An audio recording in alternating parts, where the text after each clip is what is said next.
มาเป็นคนสมบูรณ์ดับหายเพียงร่างกายไว้ชีวาแต่กุศลผลกรรมทำมาย่อมแปลงค่ากลายเป็นทุนส่งผลให้ทุกคนเวียนวนไม่สูญสุขและทุกข์เป็นไปตามทุนที่พวกคุณได้ก่อทำมา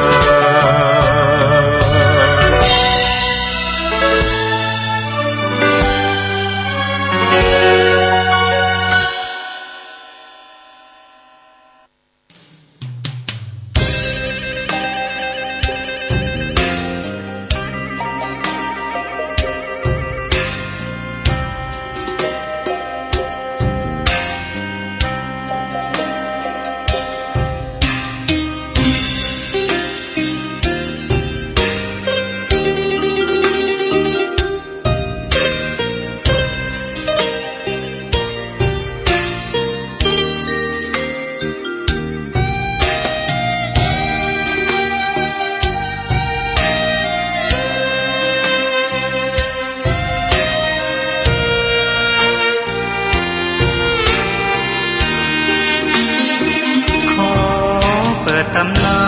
น1,300 กว่าปีแม่จามเทวีสร้างพระเจดีย์ที่วัดดอยน้อยพร้อมเจดีย์โค้งอีกองค์เคียงคู่อยู่ดอยสลับก้อนหินใหญ่น้อยร้อยเรียงน่า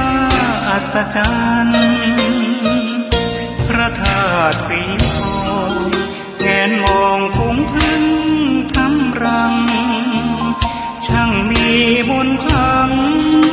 พลังศักดิ์สิทธิ์บนนั้นกล่าวคำไหว้สากราบสักการะคนทุกคนฉันสัมผัสถึงสายสัมพันธ์คงเป็นลูกหลานเคยร่วมสร้างบุญวัดดอยน้อยอยู่กลางยอดดอยโรยต่ออำเภอดอยเหล่าเขตติดต่อป่าสางลำพูนเดินทางปลอดภัยจากเชียงใหม่หรือสายลำพูนยินดีต้อนรับนักบุญมาร่วมสร้างทานบารมีตี3 ตี 4เปิดสถานีฟังตุลุงยองนักเทศเสียงทองชื่อเสียงดังก้องทั่วฟ้าธานีตัวจริงเสียงจริงวัดดอยน้อยแม่จามเทวีต้อนรับญาติโยมที่มีจิตศรัทธามาร่วมสร้างบุญ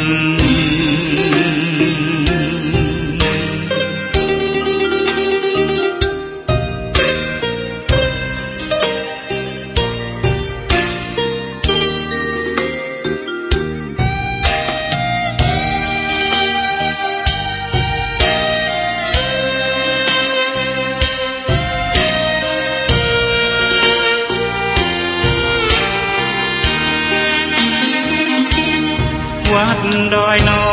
ยอยู่กลางยอดดอยโรยต่ออำเภอดอยเหล่าเขตติดต่อป่าสางลำพูนเดินทางปลอดภัยจากเชียงใหม่หรือสายลำพูนยินดีต้อนรับนักบุญมาร่วมสร้างทานบารมีตี3 ตี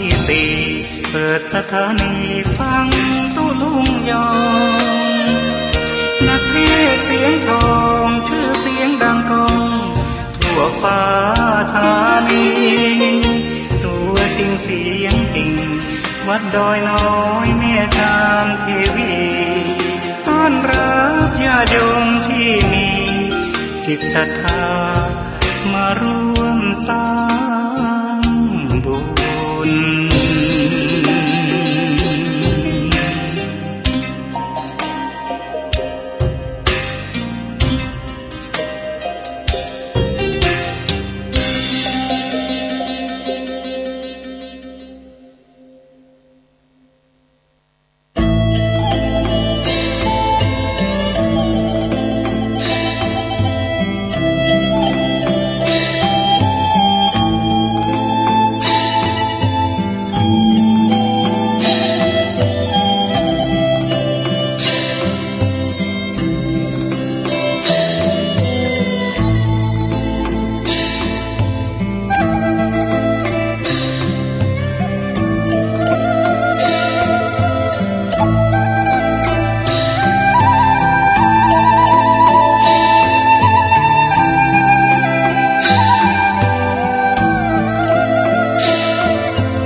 ควายจ้างมา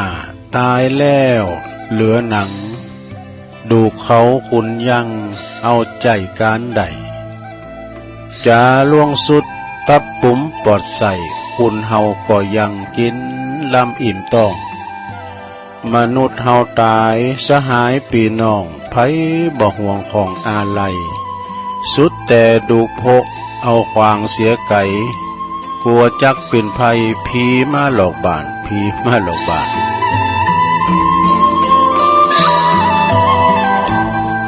ตื่นเจ้าขึ้นมายิ้มแย้มแจ่มใสทุกโศกโรคภัยหายไปหมดสิ้นก็ขอความนอบน้อมแด่พระรัตนตรัยอันมีพระพุทธพระธรรมพระสงฆ์เป็นสรณะที่พึ่งขอกราบแนบไต่ไหวสาถวายความเคารพมายังครูบาอาจารย์พระมหาเถรานุเถระตันเจ้าคณะพระสังฆาธิการพระภิกษุสามเณรเจ้าจุโตนจุองค์กุวัดวาอารามเน้อพร้อมถึงสำนักติภักสงฆ์โดยก็ขอความเจริญในธรรมเจริญปอนมายังบรรดาปอออกแม่ออกสะทาตันสาธุชนนักศีลนักบุญคุณดีเฮาเจ้าขาดทั้งหลายเมื่อวัดตื่นจืนกันขึ้นมาแล้วเนาะปอหลงแม่หลงเปิ้นตื่นมาแล้วตื่นนอนบ่หลับแล้ว ก็มาฟังรายการสัพเพเหระปกิณณกะคอน คอนลุงไก่แจ้ง รายการเสียงธรรมแสงทองซึ่งก็รับผิดชอบบริหารเวลาดำเนินรายการโดยต้นตัวแห่งอาตมาภาพเก่ากระผมตุลุงนันชัยวัฒนาคเสโน แห่งวัดพระธาตุดอยน้อยตำบลดอยหลออำเภอดอยหลอจังหวัดเชียงใหม่มาปบมาปะกันในยามค่ำคืนก่อนลุงก่อนแจ้งเด้อศรัทธาญาติโยมทั้งหลาย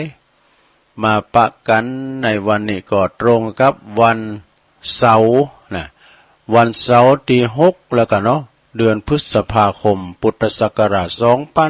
2566เข้ามานี่แล้ววันเวลาลงเลยผ่านไปโว้ยศรัทธาญาติโยมทั้งหลายนะในเมื่อว่าเฮาตื่นจืนขึ้นมาแล้วศรัทธาก่อนที่ตุลุงจะเอ่ยไปทางสถานีวิทยุคืนบุญต่างๆตุลุงก็จะนำไหวพระเป็นเบื้องต้นกันเด้อพร้อมแล้วก็กราบหนึ่งกราบสองกราบสาม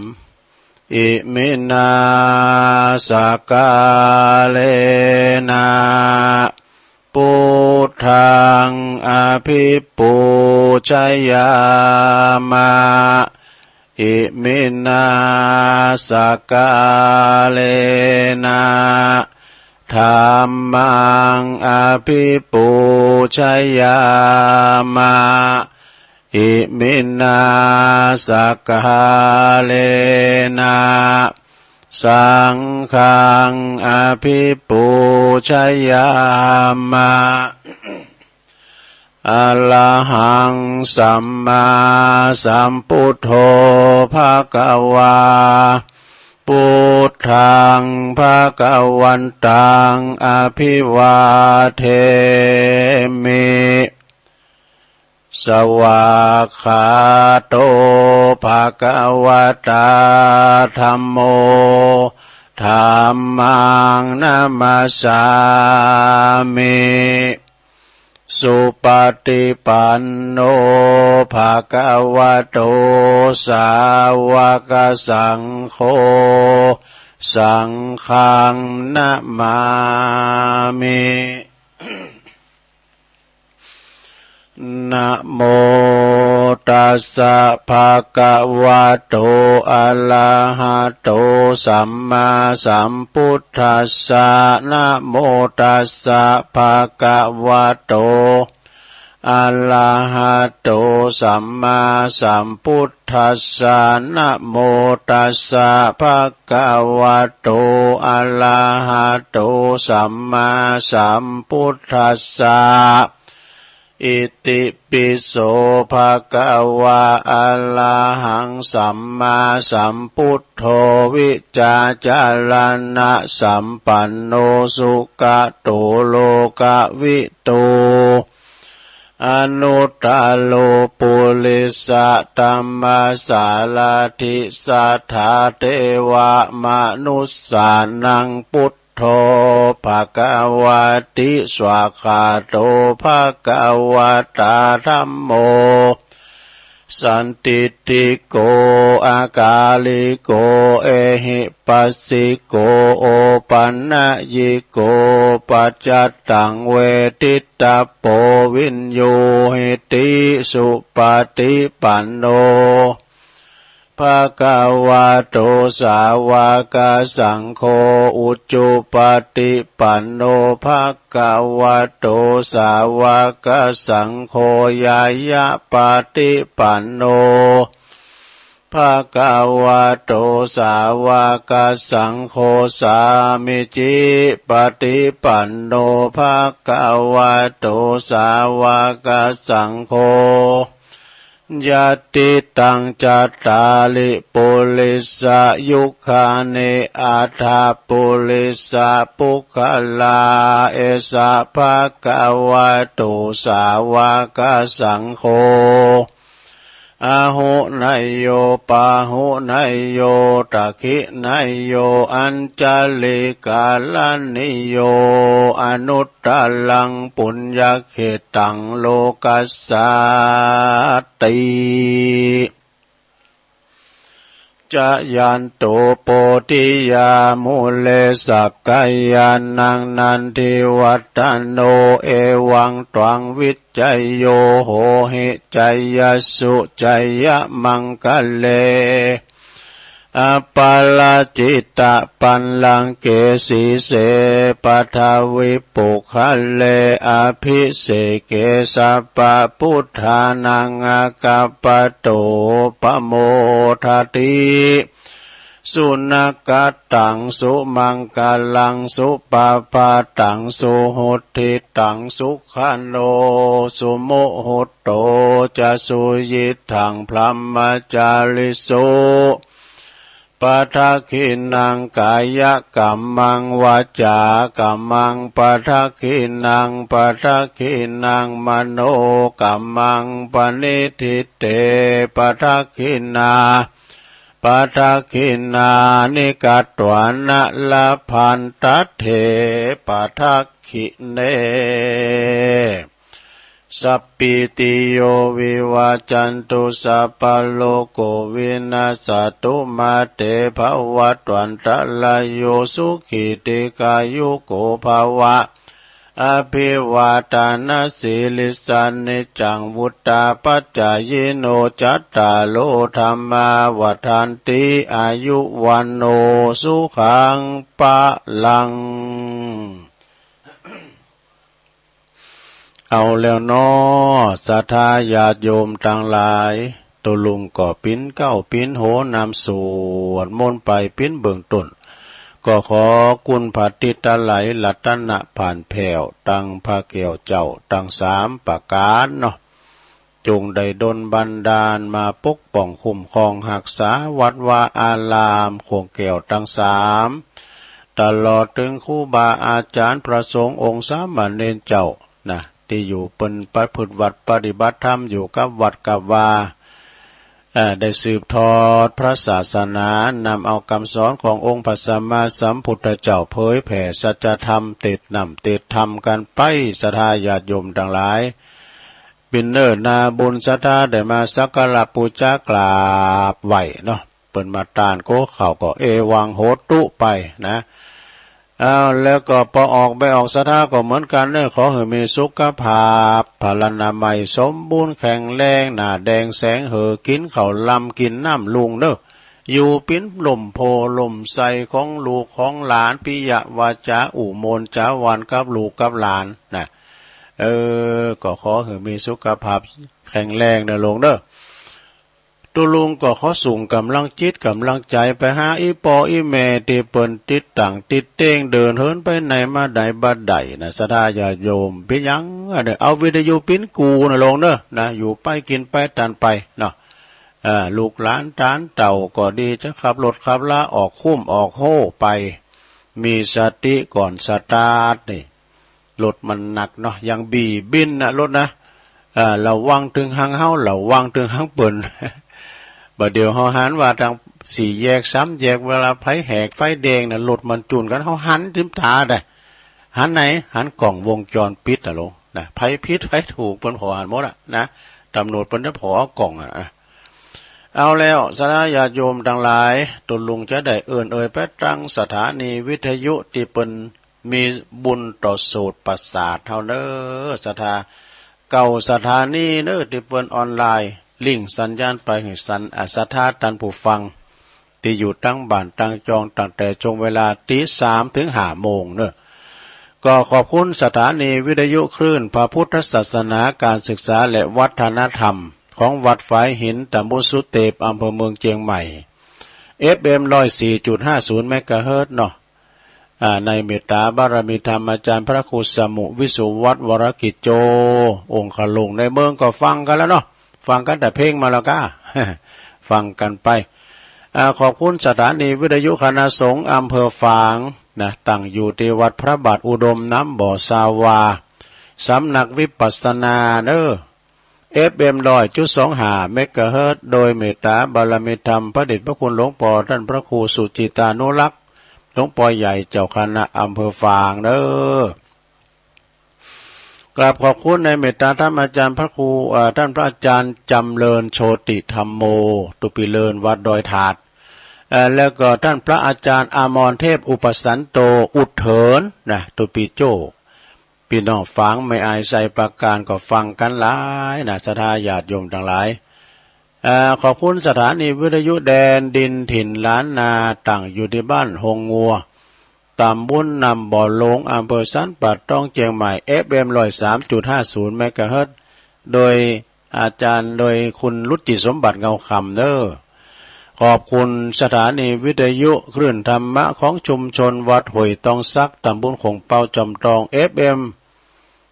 98.75 เมกะเฮิรตซ์โดยเมตตาบารมีธรรมอาจารย์พระครูวาปีวรมานิตแล้วก็ท่านพระอาจารย์ชาวลิตชัยวังโสโซนไต่ก็ลิงสัญญาณฟังแต่เพลงมาแล้วก็เนาะพี่น้องทางซ้ายไต่โซนไต่นะขอบคุณสถานีวิทยุมนเสียงธรรมจากอำเภอแม่แจ่มจังหวัดเชียงใหม่วัดบุพาราม FM 106.25 เมกะเฮิรตซ์โดยเมตตาบารมีธรรมหลวงปู่ใหญ่เฮาเด้อหลวงปู่พระครูมงคลวิสิทธิ์หลวงปู่เจ้าคณะอำเภอแม่แจ่มเด้อขอบคุณท่านพระปลัดอุทัยตึง2อุทัยด้วยนะครับเด้อแล้วต่อไปขอบคุณสถานีวิทยุเน็กเนโอเรดิโอ FM 96.75 เมกะเฮิรตซ์ตั้งอยู่ที่บ้านโจงตำบลทุ่งกวาวห้างหุ้นส่วนจำกัดอนุสรณ์เรดิโออำเภอเมืองปานจังหวัดลำปางเนี่ยขอบคุณสถานีวิทยุชุมชนคนเหนือเขื่อนตั้งอยู่ที่บ้านดงดำอำเภอฮอดจังหวัดเชียงใหม่ FM 90.75 เมกะเฮิรตซ์เด้อขอบคุณสถานีวิทยุเพื่อการศึกษาและพัฒนาอาชีพอาร์เรดิโอเน็ตเวิร์ก FM 103.00 เมกะเฮิรตซ์อำเภอเมืองจังหวัดลำปางนะโดยคุณอนุพงษ์ตาจีนะเด้อขอบคุณสถานีวิทยุอาร์เรดิโอเน็ตเวิร์ก FM 99.50 เมกะเฮิรตซ์นะวิทยาลัยเทคโนโลยีเพื่อการจัดการกฟผแม่หมอลำปางนะแล้วก็น่านฟ้าเรดิโอ FM 100.25 เมกะเฮิรตซ์คุณลุงนิรันดร์ปันดอนตองดูสถาญาติโยมทั้งหลายเก่าสถานีกันนะเก่าสถานีใหญ่ๆที่เปิ้นลิงก์สัญญาณเนาะไปสู่ท่านผู้ฟังต่างบ้านต่างจองถ้าหากว่ามีเปิ้นหมู่นี้นะก็เกี่ยวสัญญาณไปนะตัวลุงจะอู่ดีเตทำมนต์ปันได้ตึกสี่เหลี่ยมห้องเนี่ย มันตึงมิติผิวหรอถ้าว่าเปิ้นก็เกี่ยวสัญญาณได้ยินถึงบ้านถึงจองในโรงเนอก็ฟังไปรับไปวันนี้เอามาอู่มาจ้ากันมาปบมาปะกันนะยังมีบุญแถมวันหนึ่งมีบุญอย่างไรตุก็ ก็มีลมหายใจอยู่1 ใน 4ก็ธาตุลมเนาะสดาคนที่เปิ้นได้ลงรับดับขันไปได้เปิ้นได้ถอดจิตไปน่ะธาตุยังไปก่อนธาตุลมหายใจมีนะธาตุน้ำธาตุดินธาตุไฟก็จะโตยไปสู่สภาพธรรมชาติกันต่อไปวันนี้มาปบมาปะกันแล้วศรัทธาญาติโยมทั้งหลายเป็นวันเสาร์เนอะศุกร์เอาเราเสาร์เอาหน่วยเดี๋ยวก็ศุกร์เดี๋ยวก็เสาร์วันเวลาลงเลยผ่านไปโว้ยศรัทธามันโวยเนาะเดี๋ยวก็เสาร์เดี๋ยวก็ติดซึ่งก็วันนี้ตัวลุงก็จะมีกิจกรรมเนอะยกวัดมาบ้านนะยกวัดมาบ้านแล้วใต้ชั่วโมงที่2จะเตดน้ำเตดธรรมเตดน้ำเตดธรรมวันนี้ก็มีเจ้าภาพเนอะแต่ว่านี่ตัวลุงก็ไปช่วยการช่วยงานที่วัดร่องช้างพญาวันตำบลตาตุมอำเภอป่าสร้างเนาะก็ได้พบได้ปะศรัทธาญาติโยมเพิ่นก็มาตักมาตวายดอกแล้วก็มีคุณแม่อัมพาพันธ์คุณแม่ไพรชัยเมืองยองเพิ่นอยู่บ้านเลินนะบ้านเลินทรายทองเพิ่นก็ไปทำบุญที่วัดที่เพิ่นปล่อยโลงนะวัดร่องช้างพญาวันก็เลยมอบซองให้ตัวลุงนี่นะเพื่อว่าจะขอเป็นเจ้าภาพการติดการทำตัวลุงยองไอ้หรออุทิศบุญกุศลไปหาเจ้ากรรมนายเวรแล้วก็ไปหาญาติกาวงศาพี่น้องเฒ่าแก่หรือว่าปู่ย่าตาโทษแล้วก็อุทิศบุญกุศลตามไปหาปอนนั้นเลิศชัยเมืองยองด้วยเนอะก็เดี๋ยวก่อนจะเตะทำนะแม่อัมพาพันธ์ก็เกมน้ำหยาดไว้แล้วก็ปรามวิเชียรนี่ปรามวิเชียรเปิ้นก็เอาข้าวสารมาตานว่าข้าวสารข้าวเจ้านะก็เดียวก่อนเนอะปรามเนอะเดี๋ยวจะเตะทำตอนนี้ไปเขาจะกิจกรรมก่อนเนาะเขาจะมีการไหว้พระรับศีลโยงเข่าพระเจ้าโยงเข่าบาโยงขันเกี่ยวทั้ง3นี่ซะดาบางตันบางคนเนี่ยโอ้ยตัวก่อนนี้แม่ก็ได้แต่เนอะอีปอก็ได้แต่เนอะไปวัดไปว่านะการแท็กการแถอยู่กับวัดกับว่านะไปโยงขันข้ามชักกับปู่จานว่าไป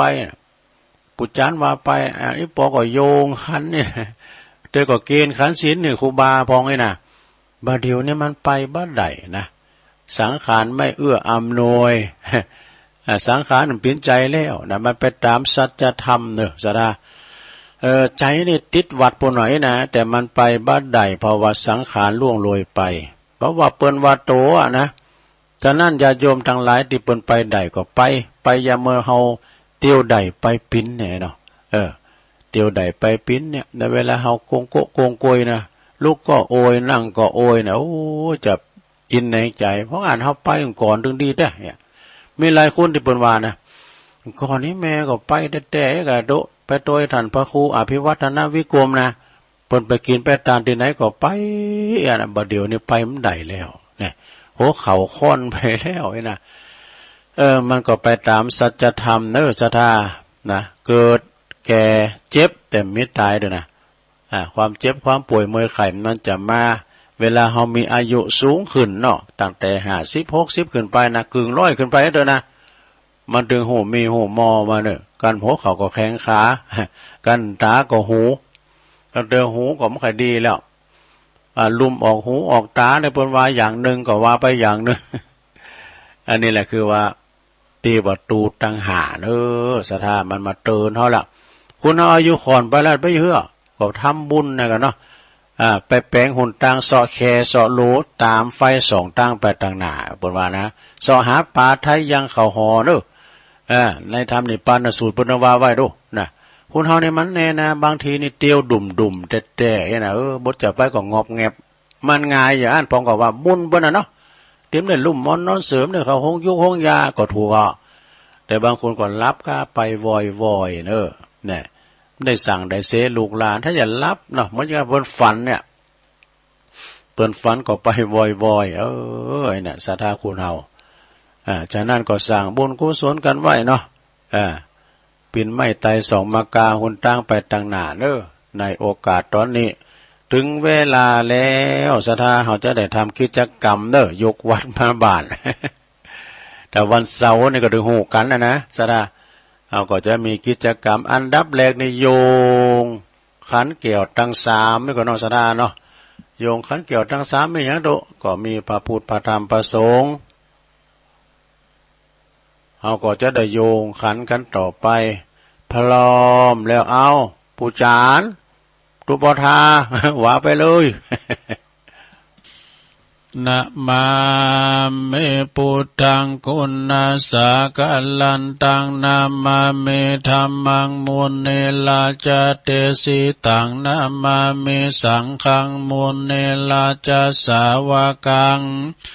อาจายโยโนพันเตอาสากัมมายาถาปัลเลยาถามุลาเหยาถาอากุสเลเยมายังพุทธธรรมสังฆาสังฆาเตสุติลัตตันเนสุอาติเตวะปัจจุปันเนวะอวิวายติวะละโหวากายเยนะวาวาจายาวัมมนัสสวาปมาตังวาอากาลาวังวาอากาสิมหาติสวายาถาธัมมังปฏิกาโลมาเตสังโนปันเตพุทธติลัตตันนัตยังอนุกัมปังอุปาทายาอาจายังอาจายาโตปลติการหาตุกัมมันตุสัพพังโตสังอายาติงสังวลิสัมมานากุเนวังปุลิกสามะสัญจิจาโตสังอาสัญจิจาโตสังสัพพังโตสังขมันตุโนอ้าวจบไปอย่างหนึ่งแล้วต่อไปสู่มาเข้าพิคหารเนอนะมาเมตุปะบุภาลาจาตันเนโอตานาภิกาหาลาตันเนสหปาลิวาลาตันเนวาลาตาคินาเยกายะตัวเลวาจิตัวเลมโนตัวเลสันจิจปัมมะเตนะวะอาสันจิจปัมมะเตนะวะกายกัมเมนะวะวจีกัมเมนะวะมโนกัมเมนะวะอาติตาโตสังปัจจุปันนโตสังสัพพังโตสังขมันตุโนตุติยัมปิตติยัมปินะมาเมตุปัมบุภาลาจาตันเนโอตานาภิกาหาลาตันเนสหปาลิวาลาตันเนวาลาตาคินาเยกายะตัวเลวาจิตัวเลมโนตัวเลสันจิจปัมมะเตนะวาอาสันจิจปัมมะเตนะวากายกัมเมนะวาวาจิกัมเมนะวามโนกัมเมนะวาอาติตาโตสังปัจจุปันนโตสังสัพพังโตสังฆามันตุโนเอาแล้วจบไปแถมบทหนึ่งแล้วลงเอ้ยต่อไปก็บูชาข้าพเจ้าเด้อปุรามอื่นไปละปุรามนั้นอื่นดังพอนะปุรามติบนี่นะปุรามทองก็อิมังโอตานาปินดาตานังเดลาตานานังสากาจังเตมาปูเจมาตุติยัมปิอิมังโอตานาปินดาตานังติลาตานานังสากาจังเตมาปูเจมาตาติยัมปิอิมังโอตานาปินดาตานังติลาตานานังสากาจังเตมาปูเจมาติกาลตังหิตายาสุขายายาวันนิปานายาสังวตันตุโนจบไปแทบอย่างหนึ่งแล้ว ต่อไปก็โยงเข้าบาทนะโยงเข้าบาทนี่เปิ้นจะเอาจ้อใส่เก่าใส่หูไข่ฝากะติกเข้ากล่องให้เนี่ยบุรุษอายออกจุงไอ้ไปไข่มื้อหนึ่งมันจะยินเอาว่าพร้อมกันไปเลย สาธุโอกาสะโอตานาปินติปาตังทานังนิปานาปัจจโยโหนตุโนนิจังโอตานาปินติปาตังทานังนิปานาปัจจโยโหนตุโนนิจังโอตันนาปินดิปะตังทานังนิปานาปัจจโยโหนตุโนนิจังเอาแล้วศรัทธาต่างหลายลุกไปไหนตุก็เพิ่นจะใส่เข้าบาตร เอาต่อไปก็ลุกไปตั้งแถวเด้อปากันไปตั้งแถวตีหน้าโฮงคูบาบุญมาเด้อเนี่ยปอใจเทวดาเทวบุตรอยู่แถวหน้าแม่ยิงเทวดาอยู่แถวหลังนะขายโยมก็โซหาเนื้อกะละมังทางเปนะวันนั้นแม่ใหม่บานไฮปุนะแม่ใหม่บอกว่าเอาเปมา ก็เขาบอกว่ามันเป็นเปแม่ใหม่ศรีวิชัยก็ได้เหมือนกันแม่ใหม่ที่เป็นปุนะลูกปุนมานะเอาเปมาให้กรรมเขาก็ว่ามันยังอันเป็นเปเนี่ยเป็นว่ากะละมังทางเปขายโยมเด้อซอหาเด้อกะละมังทางเปนะไปโนงุ่มกันอยู่หันกดเหล้ากดไล่นั่นน่ะย่างให้พองเอกสู้เขาวางละอ่อนเขาแต่กะได้ก็งุ่มไม่ฮะนี่แต่ไปกลุ่มงุ่มลำไปซอหากะมันได้ความบ่เฮ้ยไปวางละอ่อนเขาหลังจากที่ว่าตั้งแถวกันแล้วเจาะใส่เก่าใส่โหนะลงเนื้อข้าวของข้าพระเจ้าขาวดังดอกบัวยกขึ้นเหนือหัวถวายแด่พระสงฆ์จิตใจจำนงตรงต่อพระนิพพานขอให้ถึงเมืองแก้วขอให้แคล้วบ่วงมารขอให้ทานศาสนาของพระศรีอานในอนาคตการโน้นเถินเอาแล้ว เอาละเนอะบัดนี้ตุปอทาตุลุงทาเดินแล้วเนอะขยโยมประกบเลยคุณหลายวันในปีหลายน้องหนักเนอะสถาจะไปลืมเนอะกาดจะไปตกนะใส่แมสให้ลงจะไปอู่กันจะไปหายใจต่องกันอยู่ระยะห่างเนอะโอ้เขารุ่นบาดหมข้ามเขาไม่ได้น่ะหมข้ามเขาก็ยังมากูไม่หาอยู่ห้องมากดเหล้ากดไล่ฮะเนี่ยมันมีกรมาว่ะให้คำนะคำขยมไม่เมาเหล้าแต่เรายังเมาเน็ตนี่เมาเมสเซจ เฟซบุ๊กทุกสมัยเมายูทูบเช้าสายก็หายไปแต่เมาไลฟ์นี้ประจำทุกค่ำคืน มันค่ำนี่ก็เน็ตเหมือนกันนะเขียนไปเลยเขารุ่นบัตรสุขโหมะไปใจเนื้อลงเนื้อสุขโหมะไปใจหลังจากตีสัทธาเฮาได้ใส่บาตรกันไปปิ้นตีเรียบร้อยตอนนี้ครูบาอาจารย์พระสงฆ์องค์เนนเขามานั่งอยู่ตั้งอาจสงไปปิ้นตีเรียบร้อยแตนสังเนาะสัทธาก็เข้ามาเนื้อนางตีไผตีมันจะไปปัดตีนะมันปัดขัดติ๊กมันปัดน้ำหยาดกันนะแล้วก็มาปัดสลุงกันนะนางปิ้นตีปิ้นตั้งเด้อจะไปอู่กันเด้อจะไปอู่กันเดี๋ยวจะเริ่มละนะจะเริ่มไหวพาหาบศีลกันเป็นลำดับต่อไปเชิญพ่อครูอ่อนพ่อครูน้อยหน่อยเอาละเนาะตอนนี้ก็ได้เวลาที่เราจะได้ประกอบพิธีลำดับแรกนี้ก็ขอเชิญ เสียงมันใหญ่มันพ่อครูนะลำดับแรกนี้ก็ขอเชิญตั้งป้อหลวงบ้านเฮาเนาะได้มาเป็นประธานจุดเทียนธูปปูชาพระรัตนตรัยปูล่ามตั้งอันจุดเทียนฉนวนตั้งมั่นไว้ก่อนเอาละเด้อศรัทธาญาติโยมไหวเนอะอยู่ในอาการอันสงบโปรดระงับหับปากเงียบนะครับพระคุณเอาปุราม บ้านเฮาผู้จ้อยเกณฑ์ขันศีลกำปะเตียนตุลุงทาวเกณฑ์เลยนะเอาละเนาะตอนนี้จีถูกจีเตียนกันไปเป็นตีเรียบร้อยเฮาจะได้ไหวพระแล้วเฮาจะได้รับศีลเด้อบูจานว่าไปเลยมันลาแล้วต้องมันแตนบนขาเพื่อจะไปใส่ลำไยกันอยู่เพื่อจะไปมัดหอมกันเนาะไปสีก็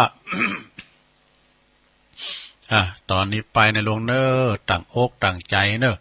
สมมติว่าเฮาไปวัดได้นำเดี๋ยวนี้นะเปิ้นจะอาราธนาศีลแล้วเนอ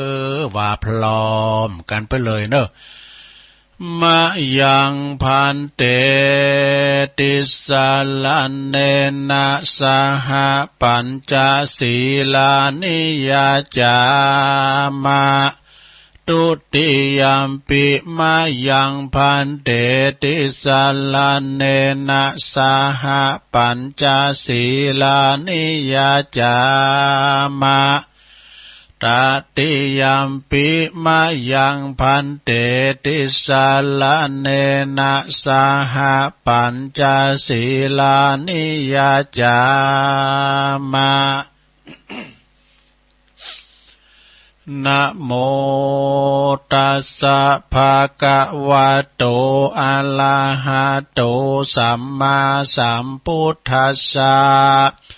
นะโมตัสสะภะคะวะโตอะระหะโตสัมมาสัมพุทธัสสะนะโมตัสสะภะคะวะโตอะระหะโตสัมมาสัมพุทธัสสะพุทธังสรณังคัจฉามิธัมมังสรณังคัจฉามิสังฆังสรณังคัจฉามิตุติยัมปิพุทธังสรณังคัจฉามิตุติยัมปิธัมมังสรณังคัจฉามิตุติยัมปิสังฆังสรณังคัจฉามิตติยัมปิพุทธังสรณังคัจฉามิตติยัมปิธัมมังสรณังคัจฉามิตติยัมปิสังฆังสรณังคัจฉามิติสรณะขมานังนิทิตังปานาติปาตาเวละมะเนสิกขาปะทังสมาธิยามิอตินนาตานาเวละมะเน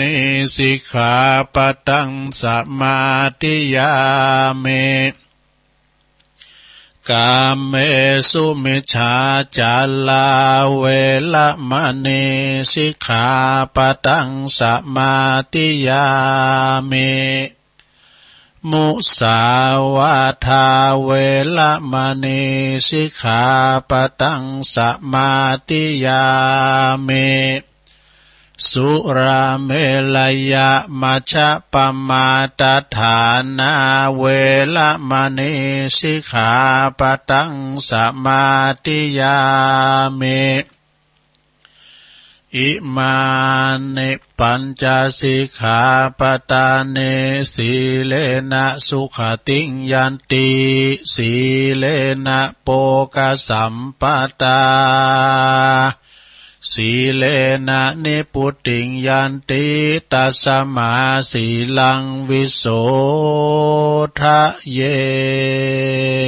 สาธุสาธุสาธุหับศีลไปเป็นตีเรียบร้อยลงเก็บไว้ดีๆไปเสมันหายเนอะนะถ้ามันหายก่อนปิ้งยาง7 วันตุลุงก็มาปั้นแถมเนาะมันจะได้ซื้อได้ขายแต่ก็รักษาไว้รักษาศีลเนี่ยมันจะว่าถึงมันหายนะก็หมายความว่าหอมลงเกินศีล5นี่เป็นหน้าพรอันเหมาะอันงามอันหอมว่าเพิ่นว่านะคุณเฮาถือศีล5เหมือนกันหมดทั่วประเทศไทย เปิ้นว่ามีขอกโลงละนะมีตำรวจทหารจะอยู่กันอยู่เย็นเป็นสุขเบ็ดเบนไผไหนเนอะศรัทธาเนอะก็ศรัทธาที่เปิ้นได้ไปวัดไปว่าก็รับศีลไปปิดที่เรียบร้อยเนาะเหมือนกับเฮาไปวัดนั่นน่ะหลวงเอ้ยเนาะก่อนนี่ก็แต่ปดโตอยู่ในวิหารปดโตเปิ้นอาราธนาศีลกันดังก่องลงนะ ต่อไปยังครับดูก็ต่อไปนี่ก็ตุลุงก็จะได้สวดนะสวดอันพญานกยุงทองอุตเตอเปเนอเพราะว่าคาถาบทนี่ในแค้วคาดปลอดภัยตุลุงก็ขออำนวยอวยใจเอาบทสวดนี่นะเผยแผ่ไปให้ศรัทธาญาติโยมต่างหลายถูกทันเนาะไปที่ไหนก็ตามไปเนื้อไปไต่ไปไก่ไปไกลไปทางรถทางเรือทางบกทางหนอากาศก็ขอแค้วคาดปลอดภัยเน้อตุลุงเจ้าว่าก่อนตุลุงว่าคุณเดียวก็ได้ลุงมันว่าก็ได้มันวยหน่อยนะกันจ่าจะพูดนะบอกนะอุเตตยัญจกุมาเอกาลาจาหาลิสวันโนปัตตวิปาปาโสตังนามาสามิหาลิสวันนังปัตตวิปาปาสังตยาสกุตตวิหาเลมุติวาสังเยปลัมมานาเวตากุสัพพะธัมเมเตเมนะโมเตจามังปัลลายันตุนัมมาตุพุทธานังนามาตุโปติยานะโมวิมุตตานังนะโมวิมุตติยาอิมังโสปาลิตังกัตวะโมโลจาลาติเอสนาอเปตยัญจกุมาเอกาลาชาหาลิสวันโนปัตตวิปาปาโสตังนามาสามิหาลิสวันนังปัตตวิปาปาสังตยาสกุตตวิหาเลมุรติงเยปลัมมานาเวตากุสัพพะธัมเมเตเมนะโมเตจามังปัลลายันตุนามาตุพุทธานังนามาตุโปติยานะโมวิมุตตานังนะโมวิมุตติยาอิมังโสปาลิตังกัตวะโมโลวาสามะกะปะยิติโมลาปาลิตังเอาแล้ว อันนี้เป็นสวดบทนะโมหปลิตพญานกยุงทองนะโลงเนอนายพรานตั้งบงตั้งแห้วไหวเขี้ยวคาดปลอดภัยพญานกยุงทองจะสวดบทเนี่ยนะขอลูกหลานตันเต่าไปกะไปคายไปเนื้อไปไต่ขอเขี้ยวคาดปลอดภัยกะแมนไขมานหิมากะขึ้นเงินไหลนองทองไหลมามังมีสีสุกเนอะเฮงตอนนี้ไปมญาแทมตุก็จะได้ไหวกุลโลมากะนะไหวกุลโลมนะลงเนอกุลมีตะมันมีกุลหมดเขามีกุลน้ำมีกุลแดดมีกุลนะแม่แต่ว่าสลิละลังเขาทมไปฝ่าเท้าเข็บนี่ยังมีกุลนะลงนะเปิ้นตานยานกันนะเนี่ยเปิ้นตานยานนะมีอานิสงส์อันยิ่งใหญ่เนอะฝ่าเท้าเนี่ยนะก็ได้ซุปเข็บเนี่ยนะได้ซุปรองเท้านะลองเตี้ยวไปละตีลูกลังกันนะแยงแย่เนอะน้ำจากปากกามาเจ็บตีนโคตรโตกันได้ใส่แล้วเนี่ยมันดึงสบายละเนาะบางทีเนี่ยก็บางก็ครบเหมือนกันไหนแคบเนี่ยมาครบตีนสุมาเด้อเปิ้นก็คุณเฒ่าก็ว่าอันกันซื้อมาใหม่ไว้ได้ตุละเมืองเนาะก่อนคุณไปยองบนว้าเนาะเมืองกันมึงซื้อมาใหม่นะมึงก็จะไปใส่เตอครบมันก่อนที่มันจะครบมึง เอาว่าซื้อมาใหม่แก๊บกาควายเนาะเปิ้นยางรถยนต์เนี่ยกับแปลงปวดหัวน้ำเลอะแล้วมันรอมาดึงปักของเขานะครบมาก่อนนี่ก่อนมาจะครบเขาเอาละเนาะ เสียงเจ้าเนี่ยบ่เคยนิดเลยจะไหวกุลโลมกันเนอสา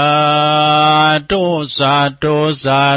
ข้าขอยกมือ10 นิ้วขึ้นตั้งวางกิ้วไก่เก่าเกษาข้าขอไหวสายังกุลพระปิตา21กุลพระมันดา12กุลพระแม่โพศพ39กุลพระพุทธเจ้า56กุลพระธรรมเจ้า38กุลพระสังฆเจ้า14กุลอาจารย์10กุลกรรมฐาน8กุลไฟมี6กุลลมมี7กุลแม่นางธรณี21กุลพระแม่น้ำคงคา12 กุลอัคคัลละ33กุลศีล5มี11กุลศีล8มี12กุลศีล10มี21กุลจตุปาริสุทธศีลมีอยู่27กุลพระอรหันตาคือมรรคสี่ผลศีลนิพพานหนึ่งรวมเป็นเก้าวะกุลอัสสะสะเวอปัสสะสะนิสาวาอัสสะกุณวิหาร80,000สี่ปันนลังกุณพระมหาเจติยาเจ้า84,000ดวงผู้ข้าขออาลาธนายังพระคุณเจ้าทั้งหลายเหล่านี้จงมาเป็นสร้อยประดับสำหรับกายอันประเสริฐเมื่อผู้ข้าทั้งหลายได้เสี่ยงชีวิตในสังขารในปีใดเดือนใดวันใดยามใดคืนใดดังอันก็ดีผู้ข้าต้องขออาลาธนายังคุณเจ้าทั้งหลายจุมมาเปิดประตูพระนิพพานคือเวียงแก้วแก่ผู้ข้าทั้งหลายแด่เตอนิพพานาปัจจโยโหนตุนนนิจังนิพพานังปาละมังสุขังเอาแล้ว อันนี้ต่ำ5บุญเนอร์ของตูลุงสำลิดซบหวากว่าแม่แจ่มบุญนะเนี่ยตอนนี้ไปเยี่ยมตุก็เขาก็จะได้แผ่เมตตาเดี๋ยวลงเนอะแผ่เมตตาตัวเก่าแล้วกันนะแผ่เมตตาตัวเก่าก่อนจะแผ่ไปที่สัมปสัตตั้งหลายเอาแผ่ตัวเก่าเนอะอาหังสุขิโตโหเมขอให้ข้าพระเจ้ามีความสุขนิทุกโขโหเมปราศจากความทุกข์อเวโรโหเมปราศจากเวรอภยาปโชโหเมปราศจากอุปสรรคอันตรายทั้งปวงอนิโคโหเมปราศจากความทุกข์กายทุกข์ใจสุขีอัตตานังปริหาราเมมีความสุขกายสุขใจรักษาตนให้พ้นจากทุกภัยทั้งสิ้นเถิดสาธุ อันนี้เป็นว่าแผ่เมตตากับตัวเก่าต่อไปแผ่สัมปสัตทั้งหลายในหลวงเนอะสัพเพสัตตาสัตว์ทั้งหลายที่เป็นเพื่อนทุกข์เกิดแก่เจ็บตายด้วยการทั้งหมดทั้งสิ้นอเวราโหนตุจงเป็นสุขเถิดอย่าได้มีเวรแก่กันและกันเลยอัพพยาปัชชาโหนตุจงเป็นสุขเถิดอย่าได้เบียดเบียนซึ่งกันและกันเลยอนิฆาโหนตุจงเป็นสุขเถิดอย่าได้มีความทุกข์กายทุกข์ใจเลยสุขีอัตตานังปาริหารันตุจงมีความสุขกายและสุขใจรักษาตนให้พ้นจากทุกภัยทั้งสิ้นเถิดแน่จบนะสระแล้วก็บนเอาไทยกับเนาะอะไรทำไมหน่อยนึงนะข้าพระเจ้าขอตั้งจิตอุทิศผลบุญกุศลนี้ไปให้ไพศาลถึงบิดามารดาครูอาจารย์ทั้งลูกหลานญาติมิตรสนิทกันคนเคยรักเคยชังแต่ครั้งไหนขอให้ได้ในกุศลผลของฉันทั้งเจ้ากรรมนายเวรเทพเทวันขอให้ท่านได้กุศลผลนี้เถิดสัมภาสัตทุกท่วนหน้าเทพารักษ์จงประจักษ์ในกุศลผลนี้หนาขอให้ท่านประสบสุขทุกเวลา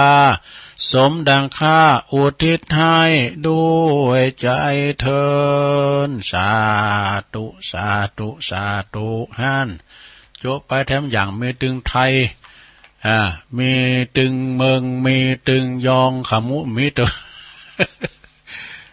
ต่อไปก็หยาดน้ำนี่ลงนะหยาดน้ำแบบอีตังเนอะเอาแบบเชียงใหม่นะลงนะว่าจางแผ่เมตตาด้วยการเนี่ยผู้จานมาเสียงหน่อยนะ อิตังตานากัมมังนิพพานังปัจจยโยโหนตุโนนิจังอิตังศีลากัมมังนิพพานาปัจจยโยโหตุโนนิจังอิตังภาวันนากัมมังนิพพานาปัจจยโยโหตุโนนิจังยังกินจิกุสลังกัตตปังกัมมังสเปเหกาเตเหกาตังปุญญังโนอนุโมตันตุสุนันตุพนโตเยเตวะอัสสัมมิงทานเนอาติกาตาติกายุกาสัตตาหนตุสัพพสัตตาสุขิอัตตานังปะลิหาลันตุมาตาปิตาสุขิตาหนตุตุกาปะมุนจันตุสัพเพยติกาสุขิตาหนตุตุกาปะมุนจันตุสัพเพอายติกาสุขิตาหนตุตุกาปะมุนจันตุสัพเพปิสัสสัพเพยะขาสัพเพเปตาสุขิตาหนตุตุขะปะมุนจันตุสัพเพนาคาตาสุขิตาหนตุตุขะปะมุนจันตุสัพเพเทวาสุขิตาหนตุตุขะปะมุนจันตุสัพเพอาจิลายุปัจจายาสุขิตาหนตุตุขะปะมุนจันตุสัพพสัมปติโยสามิจันตุโวเอาจบไปแล้วนี่เป็นคำปูจานถึงหมดถึงหลายนะอันนี้แบบฉบับเชียงใหม่นะต่อไปก็วันตาครูบาอาจารย์เนอะวันตามดนะอันนี้วันตาพระเจ้าก่อนวันตาหลวงวันตาเมพุตังสาปังเมโตสังคัมมาธัมเมปันเตวันตาเมธัมมังสาปังเมโตสังคัมมาธัมเมปันเตวันตาเมสังฆังสาปังเมโตสังคัมมาธัมเมปันเตวันตาเมกุลุอุปัจจายาจายเยสัพพังเมโตสังคัมมาธัมเมปันเตวันตาเมกัมมัฏฐานังสัพพังเมโตสังคัมมาธัมเมปันเตวันตาเมอาลาเมปัตตาสิมายังสัพพังเมโตสังคัมมาธัมเมปันเตวันตามเมเจติยังสัพพสัสัพพทานเนสุปฏิติตาสาลีลาตาตุโพตุโยมหาโพเตงพุทธาลูปังสักลังสัตตานากาโลเกเทวโลเกพรหมโลเกจัมปูติเปลังกาติเปสัลลิลาธาตุโยเกสัทธาตุโยอะละหันตาธาตุโยเจติยังกันตะกุติงจตุรสิติสหเสตัมมะกันเตสะเปตังปะทะเจติยังอหังวันตาเมสาปะโสต่อไปเขาจะได้ไหวสาครูบาเนอจะได้สุมาตุลุงทาครูบาอาจารย์กูตนกูองเนอวันตาน้อยพร้อมกันเนอหมอบลงไปเนอวันตามิพันเตสาปังอาปาลาตังคัมมาธัมเมพันเตมา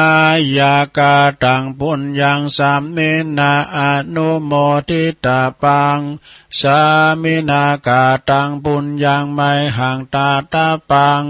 สาธุสาธุอนุโมทาเมกาตาโลธรรมาวาทันติอายุวันโนสุขังปะลังสาธุตุลุงทายว่าเถาเลยอายุมันเดือดเป็นร้อยบุรีเอาแล้วมีอย่างห้ามดูไม่มีอ๋อจบถึงวันตาหน่อยวันตาหลวงเนี่ยกันเนาะตอนนี้ไปก็จะเตะทำมันแล้วสนาญาโยมปิ้นจะพาการตึงหลวงเนอะนี่นะจะปัจจัยตั้งเจ็ดมันมีอย่างพ้องก็มีศีลละ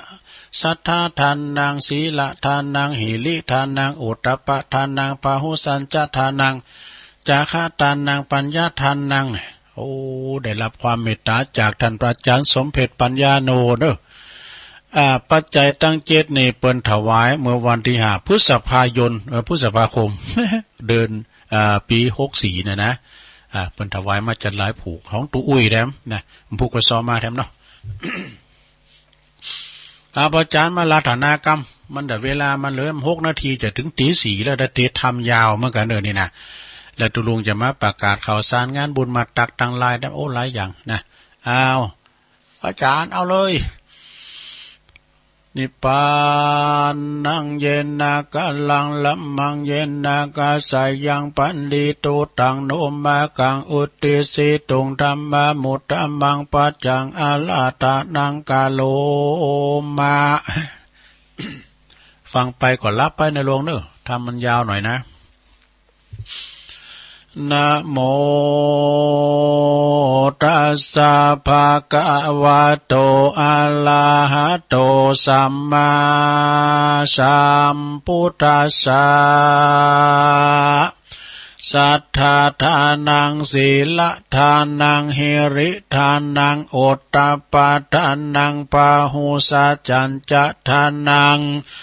จาคาทานังปัญญาทานันติสาทะโวฟังดุลาโสตุนจันนาสาปุริสะทั้งหลายตั้งยิ่งใจใหญ่หน่อยภูมิมักไฟหอยเจยบานมาสู่สถานห้องเขตย้อนจิตเจตนาใครฟังธรรมพระสัทธาปิ่นเก่าผู้เป็นเก้าติโลกาดังเราจักจะเก่าจี้ฮือลูติหันสายเถิงปัจจัยหลายหลัก7 ประการหากเป็นตาลาแม่นภัยกิตตานาใครได้เอาไว้ใจกับตนจักเป็นมงคลล้ำเลิศปาเกิดสดสดีปัจจัยมีนิสัยจักปั่นเหือใดดังหมายขอศรัทธาต่างหลายมวลหมู่จงพรำรู้ดาฟังบัดนี้แด่เตอมนุษาอันแล้วว่าคนนาโลกไตอับทวนนาควายยิ่งใจต่างผ่าตันนาไม้ฝ่ายหอยไข่จืนจ้อยเจยบานนะสุขสำลานบ่ขาดตั้งแต่ชาติปัจจุบันนาเทิงดับขันพลากนาบ่เฮอได้ตามจ้าเครื่องขี่แม้นสัมปติเมหลายหลากคนเราไกลคนกันเราไกลกลาพลากวำไว้เข้าของลายนั้นใจย่อมวันละไว้เป็นสาทานเฮือลูกหลานหนุ่มนาเท่าใดเป็นเจ้าแตนไปบ่เมไผกล่าวต้อยว่าคนใหญ่น้อยเมื่อมอนปาการนะก่อนหรือลากเขาว่าของว่าโดยไปมีแต่คนขายเก่าอูว่าคนมูบมูเป็นเพียบุญบาปมีสร้างไว้ยาวหากจักได้ติดตนไปจูหนแหล่งลากันสร้างบาปกรรมมากามัวดำบาปจักนำดัวส่งอยู่เฮอได้ไปสู่อเวจีกันว่าส่วนสร้างกรรมดีนั้นลาวคนหนุ่มเจ้าทาสร้างไว้เตียงจักได้เจยบานเงินคำคานหลายแหล่เข้าของแผ่เมลายเมื่อเราตายกลาภาคบ่อใดลากตัวไปอันละมีใดนั้นใจเราสั่งไว้เมืองคนทางใดที่ตนบ่ขาดตั้งแต่ชาติปัจจุบันใดเล็งหันดีแจ้งทีถึงถ้าถึงลอดที่ชาติน้ำบ่อตำชาตกผ่านได้สำลานคำเจ้าบ่อโศกเศร้าเครื่องกาโจรปาลาหาวหาดบ่อลู่ยาจริงไปแม่นาตกน้ำแม่นตกไฟบ่อไม้ตกน้ำใหญ่นาตีอยู่ดีเตี้ยงมันน้ำบ่อปั่นมาปลาไหลตกนาใน ตกลงในฝุ่นยาก็บ่ได้กว่านี้หาย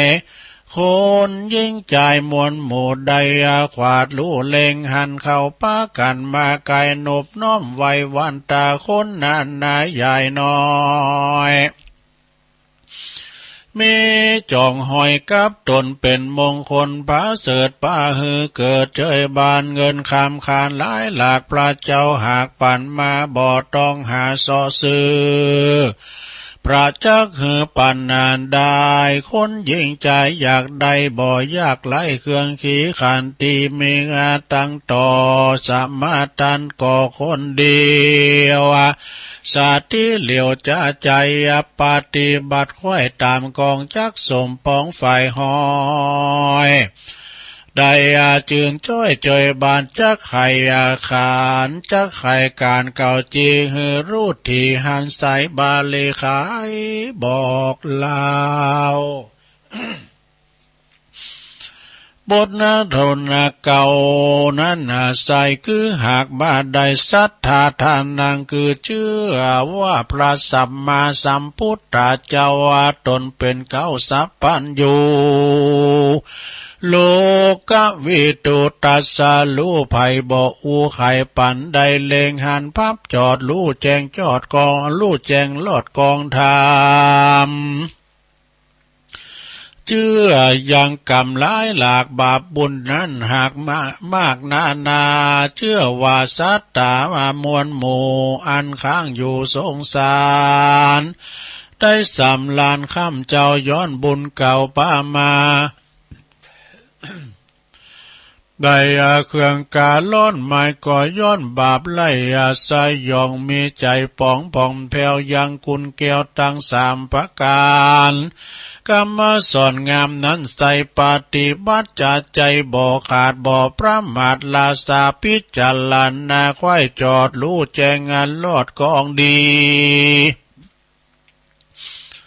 เมชฌาทิฏฐิถอยจ้าตั้งบาปกานาบ่เหือมาอยู่ไกลละเว้นไว้ในไกศีละทานังเสียหลังนั้นมีสินใสสะอาดบ่เหือขาดมัวดำคนนานนำโลกไตทวนเรานาควายยิ่งใจสัทธาหลายอาจกามเมียสินแปดหาเจียงคันสัมมาทานบ่ขาดบ่ประมาทยำวานะการดับขันมวยมั่งจากโลกกว้างเมืองคนย่อมเอาตนไปเกิดจันฟ้าเลิศเมืองสวรรค์ดังลับมาฝันแล้วตื่น ได้จมจื่นยาวไปสินดวงใสนี่เหล่านักปราชญ์เจ้าจะสอนว่าเป็นอาภรณ์เลิศแล้วปากากาศแก้วตั้งผ่านสุขสำลานจื่นจอยสมฝ่ายหอยการเองในแม่นคนใดมีศีลอันเจียงจินบ่อเศร้าคนหนุ่มเราเล็งหันเข้าปากันมาขับไวยาสินนาว่าปาเฮอได้พ้นจากต่างตุกยากเกืองกาศีลนี่นะบ่อเศร้าเป็นอริยทรัพย์เจ้าพาเสดปาเฮอเกิดสดสาดีสินเป็นปาละเมเลิศแล้วในปาลามเมแก้ว30ประการสินเป็นญาณวิเศษปาพ้นเขตมารพายเป็นต่างไปเตียวไต่คำวัดตาใหญ่ทรงสารคนคำทรงสารใหญ่เมืองคนน้ำเอาตัวตนไปลอดเวียงแก้วยอดเนลาปานอันสำลันข้ามเจ้าบ่รู้แก่เท่าจัลลาแลนาเฮริทานังเฮลิใจอันละอาเลือลายยินละอายต่อบาปอันกายาพึกนาบาปนาถอยไล่บ่อเข้าไกลแปลงปันขัวมันวันติดตัวเก่าวันได้โศกเศร้ามองขีตั้งบ่อดีมนเศร้าบ่อเอาเข้ามาใส่5ตัวอดตับปะทานนางนั้นมีความสะดุ้งกลัวหยาบอยู่ ใจสะดุงต่อบาปต่างหลายหยาบมัวดำมากลัวยังกำใหญ่น้อยติดจ่องหอยตัวไปแม้นว่าคนใดโลกใดทวนนาควายใจยิ่งได้การหนึ่งคำเจ้ากัวบาปเล่ากัวบาปเศร้ามาปานกำตัวหันมาแปดมาบาปโคตรแขวดตัวไล่มาแปดปลายตัวตนตัวก็บ่เมามัวหลายหลากใดเว้นจากต่างบานจักเจยบานจื่นจอยสมฝ่ายหอยผ่าทันนาแลนนาพาหูสัจจันจะทานังแม้นว่าเขามันเข้าหานักปราดแล้วโอกาสจะตามากะคำสอนนางงามมากกวางเหือมีอาจอ้างสัพปการขอวอนวานบอกกล่าวเฮือรู้ข่าวกองตำฟังแล้วจำมาบทบาทบ่เฮือขาดสูญหายกิจการหลายโลกไตพร้อมเสียงไข้ฟังไปพะยาไว้รู้ไว้ฟังแล้วได้จำมาพิจารณาไข้จอดรู้แจงงานลอดกองดีต่างหลายมีหลายหลากต่างดีหากมีนำตั้งมัวดำนาถอยจาก็บ่อาจบ่ไหวนาแปงาปานกวดติดหวันจองหอยปลาต่ำก้อยเครื่องขีดวงใดดีรีบสร้างหาเฮือใดกว้างยาวอันนานแถมปักการหนึ่งเราแถมสมปานตัวเก่าเฮือมากเต่าปันปูนจักเป็นกุลเมื่อซอยใดจืนจ้อยสดสดีแลนาจาคะทานัง คือหากมาได้สิ่งของเมน้อยมากจุงบริจากเทตานคืออาหารข้าวน้ำวัตถุพร่ำปัจจัยมีใจใส่จื่นจอยจิตฝ่ายหอยยินดีตานต่ำมีหาได้บ่เดือดไม่ตนตัวไว้เป็นขัวล้มเล่มกวางคำดาตั้งสากรคืออัสสาดอนมาแก้วขี่ป้นแล้วสงสารสาลาตันจกออกยังเขาออกยังของนอกกายยาปาลิจาคาจาใจแก่คนยากไร้เครื่องขี่ตานแก่เจียงจีหนุ่มเท่าพ่อแม่เจ้าเอาตังมาวงสาพี่น้องมิตรแก้วป้องสหายมีใจผายแผ่กวางสารละสับมาสร้างวัดวามีศาลาลงโบสถ์ใจประโมทเจยบานสร้างวิหารแก้วกวางใดก่อสร้างต่างเตียวช่วยแลเหลียวเล็งพอแปลงขัวต่อข้ามนาทีคนมั่งมีหลายหลากก็บริจาคลวงลายด้วยใจภายจื่นจอยคนมีน้อยอานาตาเจตนาจุจมจื่นอันก็โยกยื่นตานไปมากน้อยเท่าใดนั้นใส่ตามหามมาใดมีมา เป็นมากาเตียวเต้าเป็นมากาไตเต้าจากที่เก่าทรงสารใดเจยบานเมื่อซอยคนใหญ่น้อยใจยิงได้ขาหนิงบ่อแล้วใจผ่องแผ้วเจยบานใดเฮือตานยุกยาตังวัฏฐาพาผ่อนบ่อเฮือย่อนตั้งไปตานแก่คนยากไร้เกียนใจไม่เดือดเจ็บป่วยเจ็บเมื่อยใครมีมาค้นกายยาบ่อทวนกาครบควายล้วน32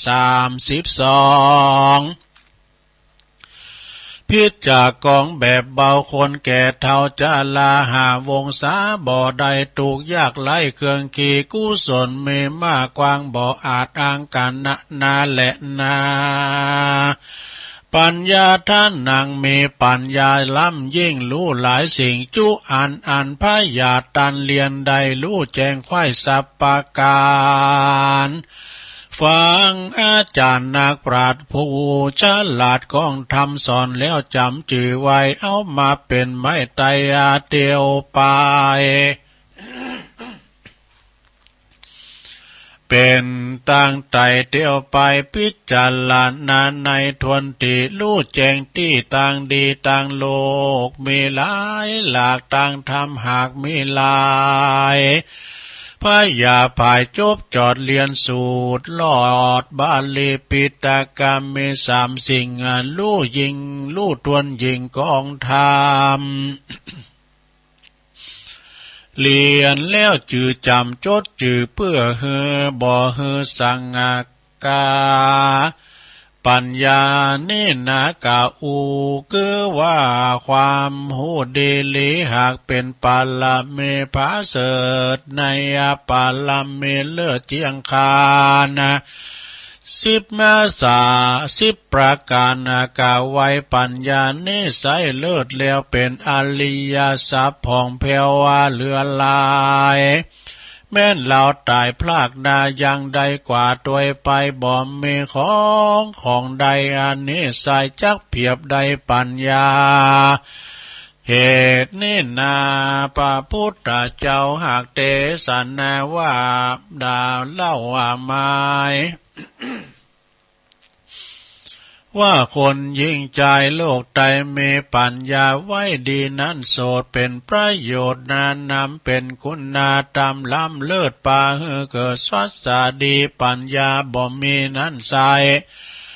ปัญญามีบ่อไหลเลียนลู่ควายจุอันต่างสวรรค์จันฟ้าต่างโลกลาเมหลายลู่ต่างไวยากาหยาบอันเป็นบาปทาลูนะลู่ต่างบุญจื่นจอยกุลจองหอยกับตัวต่างดำมัวเป็นโตดอันเหี่ยมโหดหานีถ้าต่างใดดีเขาหาบต่างเป็นบาปถอยหนการกุศลมากน้อยก็ฝ่ายหอยกาตำไปปัญญาสายหลายหลากปาพ้นจากต่างผ่านส่วนว่าการโลกไตมีพร้อมไขว่เหลือลายปัญญาภายองค์อาจรู้10 ประสาทนาตังสัพปสิป่ามวลหมู่อันมีอยู่บ่อไหลเรียนลู่ควายจบทองลู่ปานาลู่อย่างกองวิเศษศาสตาเพศมนยำมีคุณธรรมตั้งมันบ่ไว้วันไปมามีปัญญาหลายหลากปาโพ้นจากอนตันลายปัญญาภายลำเลิศปาเฮือเกิดโภคามีปัญญาจองหอยได้จืนจ้อยเจยบานปัญญายานรู้แจ้งเป็นเก้าแห่งสุขีปัญญามีขวาดรู้นำไปสู่สวรรค์ปัญญาตันจบจอดปาไปรอดปัญญาตันจบจอดปาไปรอดเนลาปานได้พ้นสงสารโลกลาท่านลาบต่อท่านลาบถ้าหลับกว่านิลันนาก็ไม่ดูประการดังกล่าวมานี้แหละนานิติตังขียาอันเตสันนายังทำปัจจัยตังเจตก็บางโกมโสมเรสเด็จแล้วเท่านี้ก่อนแลสาธุสาธุสาธุเอาแล้วศรัทธาญาติโยมทั้งหลายจบลงไปปัจจัยตั้ง7เด้อปฐมเทศนาที่น้อมนำมาเทศนาให้ศรัทธาได้ฟังกันเนาะปัจจัยตั้ง7ก็จบลงไปต่อไปก็จะปันป้อนกันเด้อปรามวิเชียรก็ดีปรามวิเชียรแม่สายทองสุวรรณมาเปิ้นอยู่บ้านน้องโบนี่เปิ้นเป็นลามวัดน่ะเอาข้าวสารมาถวายปิ้งกันเตดต่างอกต่างใจเด้อโอ้ตุลุมีนาหอมยังปุ่นอยู่หลายปิ้งบ่ถึงขายพอเนี่ยพอลามใจใส่ แล้วก็แม่อัมพาพันธ์เด้อในเจ้าภาพเก่าแม่อัมพาพันธ์วงเล็บแม่ไพรชัยเมืองยองนะเปิ้นอยู่บ้านเรือนนะบ้านเรือนทรายทองเนี่ยนะ เปิ้นก็ไปงานปล่อยโลงเตียนวัดล่องช้างพญาวันก็เลยเขียนซองหือตุลุงเนาะขอเป็นการเตะตุลุงอุทิศบุญกุศลไปหือเจ้ากรรมในเวรพอเกิดไม่เกิดปู่แทนยาแทนตลอดถึงปู่ยาตาโถตุยแล้วก็ขออุทิศบุญกุศลแผ่พายย้ายบุญไปหายังปนานเลิดเนอะชัยเมืองยองที่หลวงรับดับขันไปนะเอาปอนเอาปอนพร้อมกันเลยเกมนำหยาดไว้เนอะไม่อัมพาพันไม่ไพ ยะถาวาลิวหาปุลาปาลิปุเรนติสากัลลังเอวะเมวะอิโตทินังเปตานังอุปกปปติอิสิตังปฏิตังตุมหังคิปะเมวะสมิจตุสัพเพปุเรนตุสังกปาจันโทปนะละโสยะถามณิโจติละโสยะถาโสยติธรรมโมจะอายังนิทัสสิโตเปตานะปูจาจักกตาอุลาลาภลัญจะภิกขุนามะนุปัตตินังตุมเหหิปุญญังปสุตังอนาปกันติสัพพิติโยวิวัจจันตุสัพพะโลโกวินาศตุมาเตภวัตวันตรายโยสุขีติคายุโกภวะอภิวาตานาสีลิสานิจังวุตตาปัจจายโนจัตตาโลธรรมาวัตตันติอายุวันโนสุขังปะลังเอาแล้วนะตื่นจื้นขึ้นมาก็ได้ยินเสียงน้ำเสียงธรรมเสียงปันปอนแล้วเนาะศรัทธาญาติโยมทั้งหลายฟังนำฟังธรรมฟังเทศน์ฟังธรรมกันไปตอนนี้ไปเวลาตุลุงก็ยังมีหลายอยู่จะเอาเรื่องของพระธรรมารามเถระเจ้านี่ปิ่นจะได้ลองฟังเนื้อมาในชาดกเมื่อพระบรมศาสดาเปิ้นทรงประทับอยู่ที่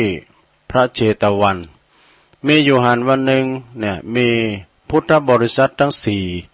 ได้มาฟังพระธรรมเทศนาปิ้นจำนวนมากมายเด้อฟังเทศฟังธรรมนะพระบรมศาสดาเตต่อบริษัททั้งสี่อันมีพระภิกษุมีภิกษุภิกษุณีอุบาสกอุบาสิกาว่าต่อจากนี้ไปแฮม4 เดือนเนอะอีก4 เดือนไปตั้งหน้าบุญนะก็จะถึงวันเพ็ญเดือน6นั้นคือวันเฮาตถาคตจะเสด็จสู่มหาปรินิพพานเนอะพระภิกษุสามัญ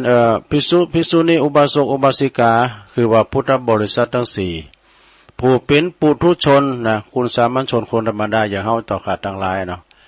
ผู้เป็นปุถุชนก็ได้ยินได้ฟังดังนั้นแล้วก็มาเกิดความสลดใจว่าเป็นอันมากหนักเด้อแต่ว่าพวกเปิ้นเป็นพระอริยเจ้าอันมีพระโสดาบันพระสกทาคามีพระอรหันต์พระอนาคามีและพระอรหันต์แม้ว่าบ่มีความสลดใจก็เกิดความสังเวชเด้อเกิดความสังเวชพวกที่เป็นปุถุชนพระบรมพระศาสดาประทับอยู่ที่ไหนเนาะเปิ้นฮู้ว่าแฮม4 เดือนปรณะเปิ้นจะเข้าสู่นิพพานนี่นะเปิ้นไปอยู่ที่ไหนก็พุทธบริษัททั้ง4นี่ก็ไปหอมล้อมด้วยความเคารพฮักใคร่นะความเคารพในพระบรมศาสดานั่นเองนะไปหอมล้อมไปเฝ้าเปิ้นนะคือไปอยู่ไปยืมตัวเปิ้นนี่เนาะเปิ้นงอม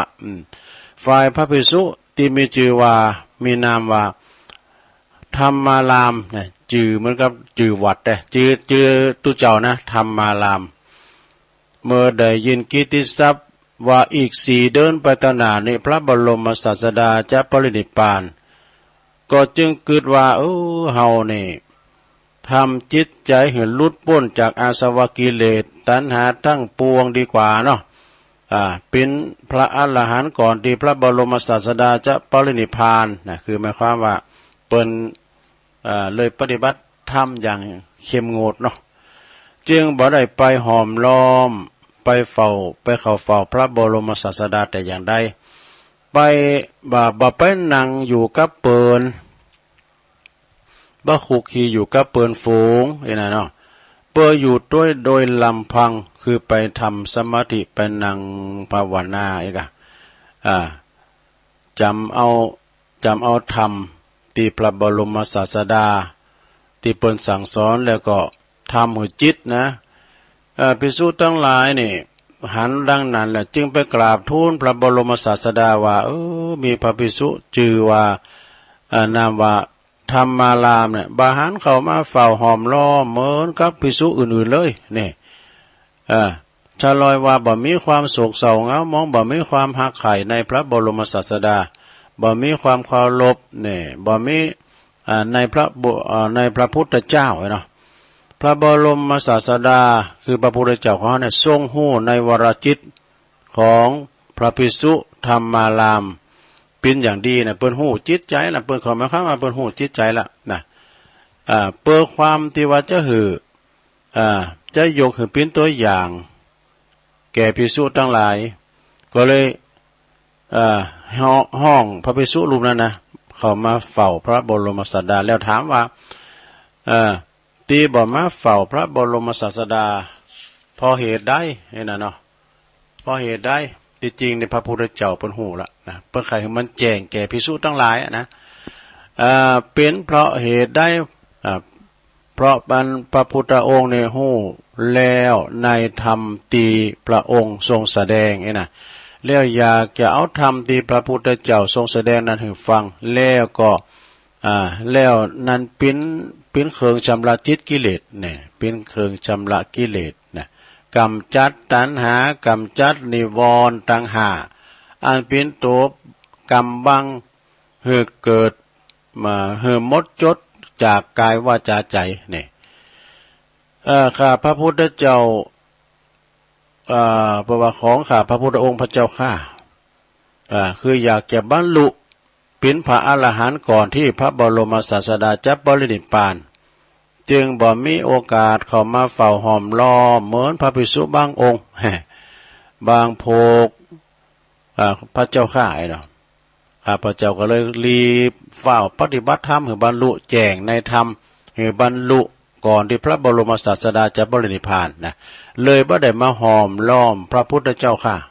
ไม่ได้มาหอมล้อมไม่ได้มาเฝ้าพระพุทธเจ้าให้กันเนาะจึงพระพุทธเจ้าก็จึงตรัสสรรเสริญว่าโอ้ยสาธุสาธุดีแล้วธรรมารามเธอทำดีแล้วเธอทำดีแล้วไอ้น่ะดีแล้วคิดดีแล้วผู้เอาชนะตนนั้นยอมปิ้นเลิศในทุกสถานในการทุกเมื่อจึงตรัสว่ามีบริษัททั้งสี่ได้ข่าวว่าเฮาจะปรินิพพานแล้วมาหอมล้อมโดยความหักใคร่อันนี้เป็นกิเลสถ้าหากว่ามาหอมล้อมโดยการปูจาอันนี้ก็ได้ชื่อว่าบ่เป็นกิเลสนะการปูจาก็ควรปูจาโดยการปฏิบัติตามเหมือนกับพระธรรมารามเถระเจ้านี่เด้อนะพวกเธอทั้งหลายก็จะถึงซึ่งฝั่งก้ำหน้าเนาะคือพระนิพพานเฮาตถาคตยังอยู่หรือว่านิพพานไปแล้วก็ตามเด้อก็เหมือนกับถ้ำยังอยู่นะไผปฏิบัติตามก็จะเป็นผลเป็นนิพพานอยู่นะเมื่อจบพระธรรมเทศนาพระธรรมารามก็ได้บรรลุเป็นพระอรหันตานี่จบเรื่องพระธรรมารามเพียงไว้เท่านี้เอวังก็มีโดยประกาศราชนีไปเขียนไว้อย่างนั้นซะได้เนาะอันนี้พระธรรมารามเด้อหมายความว่าเปิ้นได้ประพฤติปฏิบัติธรรมเปิ้นก็โหไว้แฮมสีเดินไปทางหน้าเนี่ยพระบรมศาสดาจะได้เสด็จเข้าสู่ปรินิพพานโอ้ปุถุชนทั้งหลายตุเจ้าทั้งหลายก็ไปหอมล้อมด้วยความรักใคร่แต่ว่าพระธรรมารามเนี่ยก็เลยปลีกออกจากคุณทั้งหลายบ่เข้าไปเฝ้าบ่ไปหอมล้อมละไปปฏิบัติธรรมอย่างอุกฤษนะหมายความว่าไปปฏิบัติธรรมไปนั่งสมาธิแถมตีหนึ่งเนาะตุเจ้าทั้งหลายก็หันว่าอันนี้นี่มันหักไข่ในพระพุทธเจ้าเปิดก็เลยห้องไปถามก็เลยแจ้งไปจักแก่พุทธบริษัททั้งหลายนะพระธรรมารามก็เลยบรรลุเป็นพระอรหันตาเด้อศรัทธาญาติโยมทั้งหลายอันนี้ก็เอามาเล่าสู่จู้กันฟังเนาะเอาเวลาตกลงก็จะได้ประกาศข่าวสารงานบุญสักหน่อยเด้อศรัทธาเด้อค รูบาอาจารย์ฝากข่าวสารงานบุญมาเนาะอันนี้เขียนมาว่านี่มีไหนน่ะวันที่26-27พฤษภาคม66เด้องานประเพณีสงน้ำพระธาตุวัดน้ำดิบหลงนะวัดน้ำดิบหลงตำบลน้ำดิบอำเภอป่าซางเด้อวันที่26-27พฤษภานะในเมตตาธรรมอาจารย์ท่านพระครูปลัดรัตันยูรัตนวโรไอ้กันเนาะตุปีอามนะนำดิบหลงเนี่ยโอ้เปิดมีการไม่งานสมัยแต่ก่อนนี่ปุตโตรถจุนติดนะสะด้านเรือป้อยหลงกันเด้อนะแต่บัดเดี๋ยวนี้ก็คืนนะเพิ่นก็เข้าไปทำบุญสงน้ำพระธาตุกันนะที่วัดนำดิบหลงเด้อ26-27ก็ยังมีแถมนะตรงกันก็มีงานประเพณีสงน้ำพระธาตุเหมือนกันที่วัดท่าตุ้มวัดตาตุ้มนี่ก็ตำบลตาตุ้มอำเภอป่าซางเด้อในเมตตาบารมีธรรมอาจารย์ท่านพระครูอาจารย์วัดพิสุทธิ์นะแล้วก็ท่านรองจำนงจันทโสโตเขานี่ที่วัดตาตุ่มเด้อ26-27มันตรงกันนะวัดดอนจืนด้วย วัดดอนจืนนี่อยู่ในตำบลเดียวติดลุงเขาเนี่ยนะวัดดอนจืนตำบลดอยหล่ออำเภอดอยหล่อจังหวัดเชียงใหม่ในเมตตาธรรมอาจารย์พระครูมานะสุทธิกรนะเปิดก็จะมีทรงน้ำพระธาตุกุปีเนอะสดาเนอะสืบชะตาตัวเองนะแล้วก็วันที่2-3มิถุนายนนี่ก็เป็นวันวิสาขบูชาคือวันเดือนเก่าปิงนะก็มีหลายวัดเดือนเก่าปิงนะวัดพระธาตุหลวงปูนพระธาตุสลีจอมตองนี่เปิ้นก็มีอันนี้พระอารามหลวงเด้อแล้วก็มีวัดอรุณวิทยาวาสห้วยปันช่อยด้วยนะตุลุงธรรมเขาเนี่ยตุลุงธรรมเนี่ยเป็นแฟนรายการตุลุงเปิดฟังกูเตอว่ะตุลุงธรรมวัดห้วยปันจ้อยอรุณวิทยาวาสเนี่ยโอ้ยวัดเปิ้นใหญ่เปิ้นกว้างแล้วก่อนหน้าวัดเปิ้นก็กว้างดูต่างจัดการจัดงานมีแข่งกองกูเปียแข่งกองหลวงนะคุณก็มาหลายเฮ็ดถอบออกหานะเด้อ ที่ห้วยปันจ้อยและหลายดีนะวัดพระธาตุเจ้าศรีจอมทองวัดบ้านหวายด้วยกันเนาะวัดบ้านหวายตุปินาลินปิลินเขานะแล้วก็วัดพานิชสิทธิการามด้วยกันเนาะมันจะตรงกันนะสระเดินเก่าปิงวันวิสาขบูชาเป็นวันประสูติตรัสรู้แล้วก็เสด็จดับขันธปรินิพพานของพระพุทธเจ้าวันวิสาขะด้วยเพราะว่าปีนี้เป็นปีอธิกมาศเดิน82 หนนะมีทำงานหนึ่งนี่ก็เข้ามาใหม่วันที่2-3มิถุนายนเหมือนกันเด้องานส่งน้ำพระธาตุประจำปีประจำ4 ปีมีเตือนะเปิดจัดแบบโอลิมปิก ปีไหนเป็นปีอธิกมาศเปิดจัดณวัดวังสะแกงเด้อวัดวังสะแกงนี่อยู่ในตำบลวังผางกันเนาะอำเภอเวียงหนองล่อง4 ปีในมีเตือเดียวเนอะในเมตตาธรรมพระอธิการแสวงตุปีแหวงเขานะวัดวังสะแกงกับวัดกอกกวางนะวัดกอกกวางดูต่างจัดงานมวยระดับ2 คืนเหรอฮะเพราะว่าตุปีแสวงเนี่ยเป็นโปรโมเตอร์ขายมวยลูกพ่อวังเนี่ยวันที่2-3เนี่ยมิถุนายนนะแล้ววันที่19 พฤษภานะอันเจ้าใน2-3มิถุนายนเนาะเดือนเก่าปิงมันไม่เลง19 พฤษภานี่ก็งานประเพณีสงน้ำพระธาตุแล้วก็ที่สำนักสงฆ์ห้อมบุญป่าไม้แดงดอยสะเก็ดเนอในเมตตาธรรมหลวงพ่อพระครูท่านหลวงพ่อมานิษฐาวโรนะเปิ้นก็มีงานเหมือนกันนะมีงานสงน้ำพระธาตุเนอป่าไม้แดงห้อมบุญนี่นะโอ้แล้วก็วันที่6วันนี้กันเนาะวันที่6เปิ้นจะลุงหลากลุงฐานเนอเสาเอกของกำแพงแก้วแล้วเนอกำแพงแก้วของสำนักสงฆ์ห้อมบุญนะวันที่6วันนี้แหละนะเปิ้นจะลุงหลากลุงฐานเปิ้นจะก่อกำแพงสั่งศาลากันแล้วเนาะ19 พฤษภาเนอสดาเปิ้นว่าเดินเก่าดับไปก็ได้แล้วก็งานต่อไปเนอสดางานต่อไปนี่ก็19-20 พฤษภา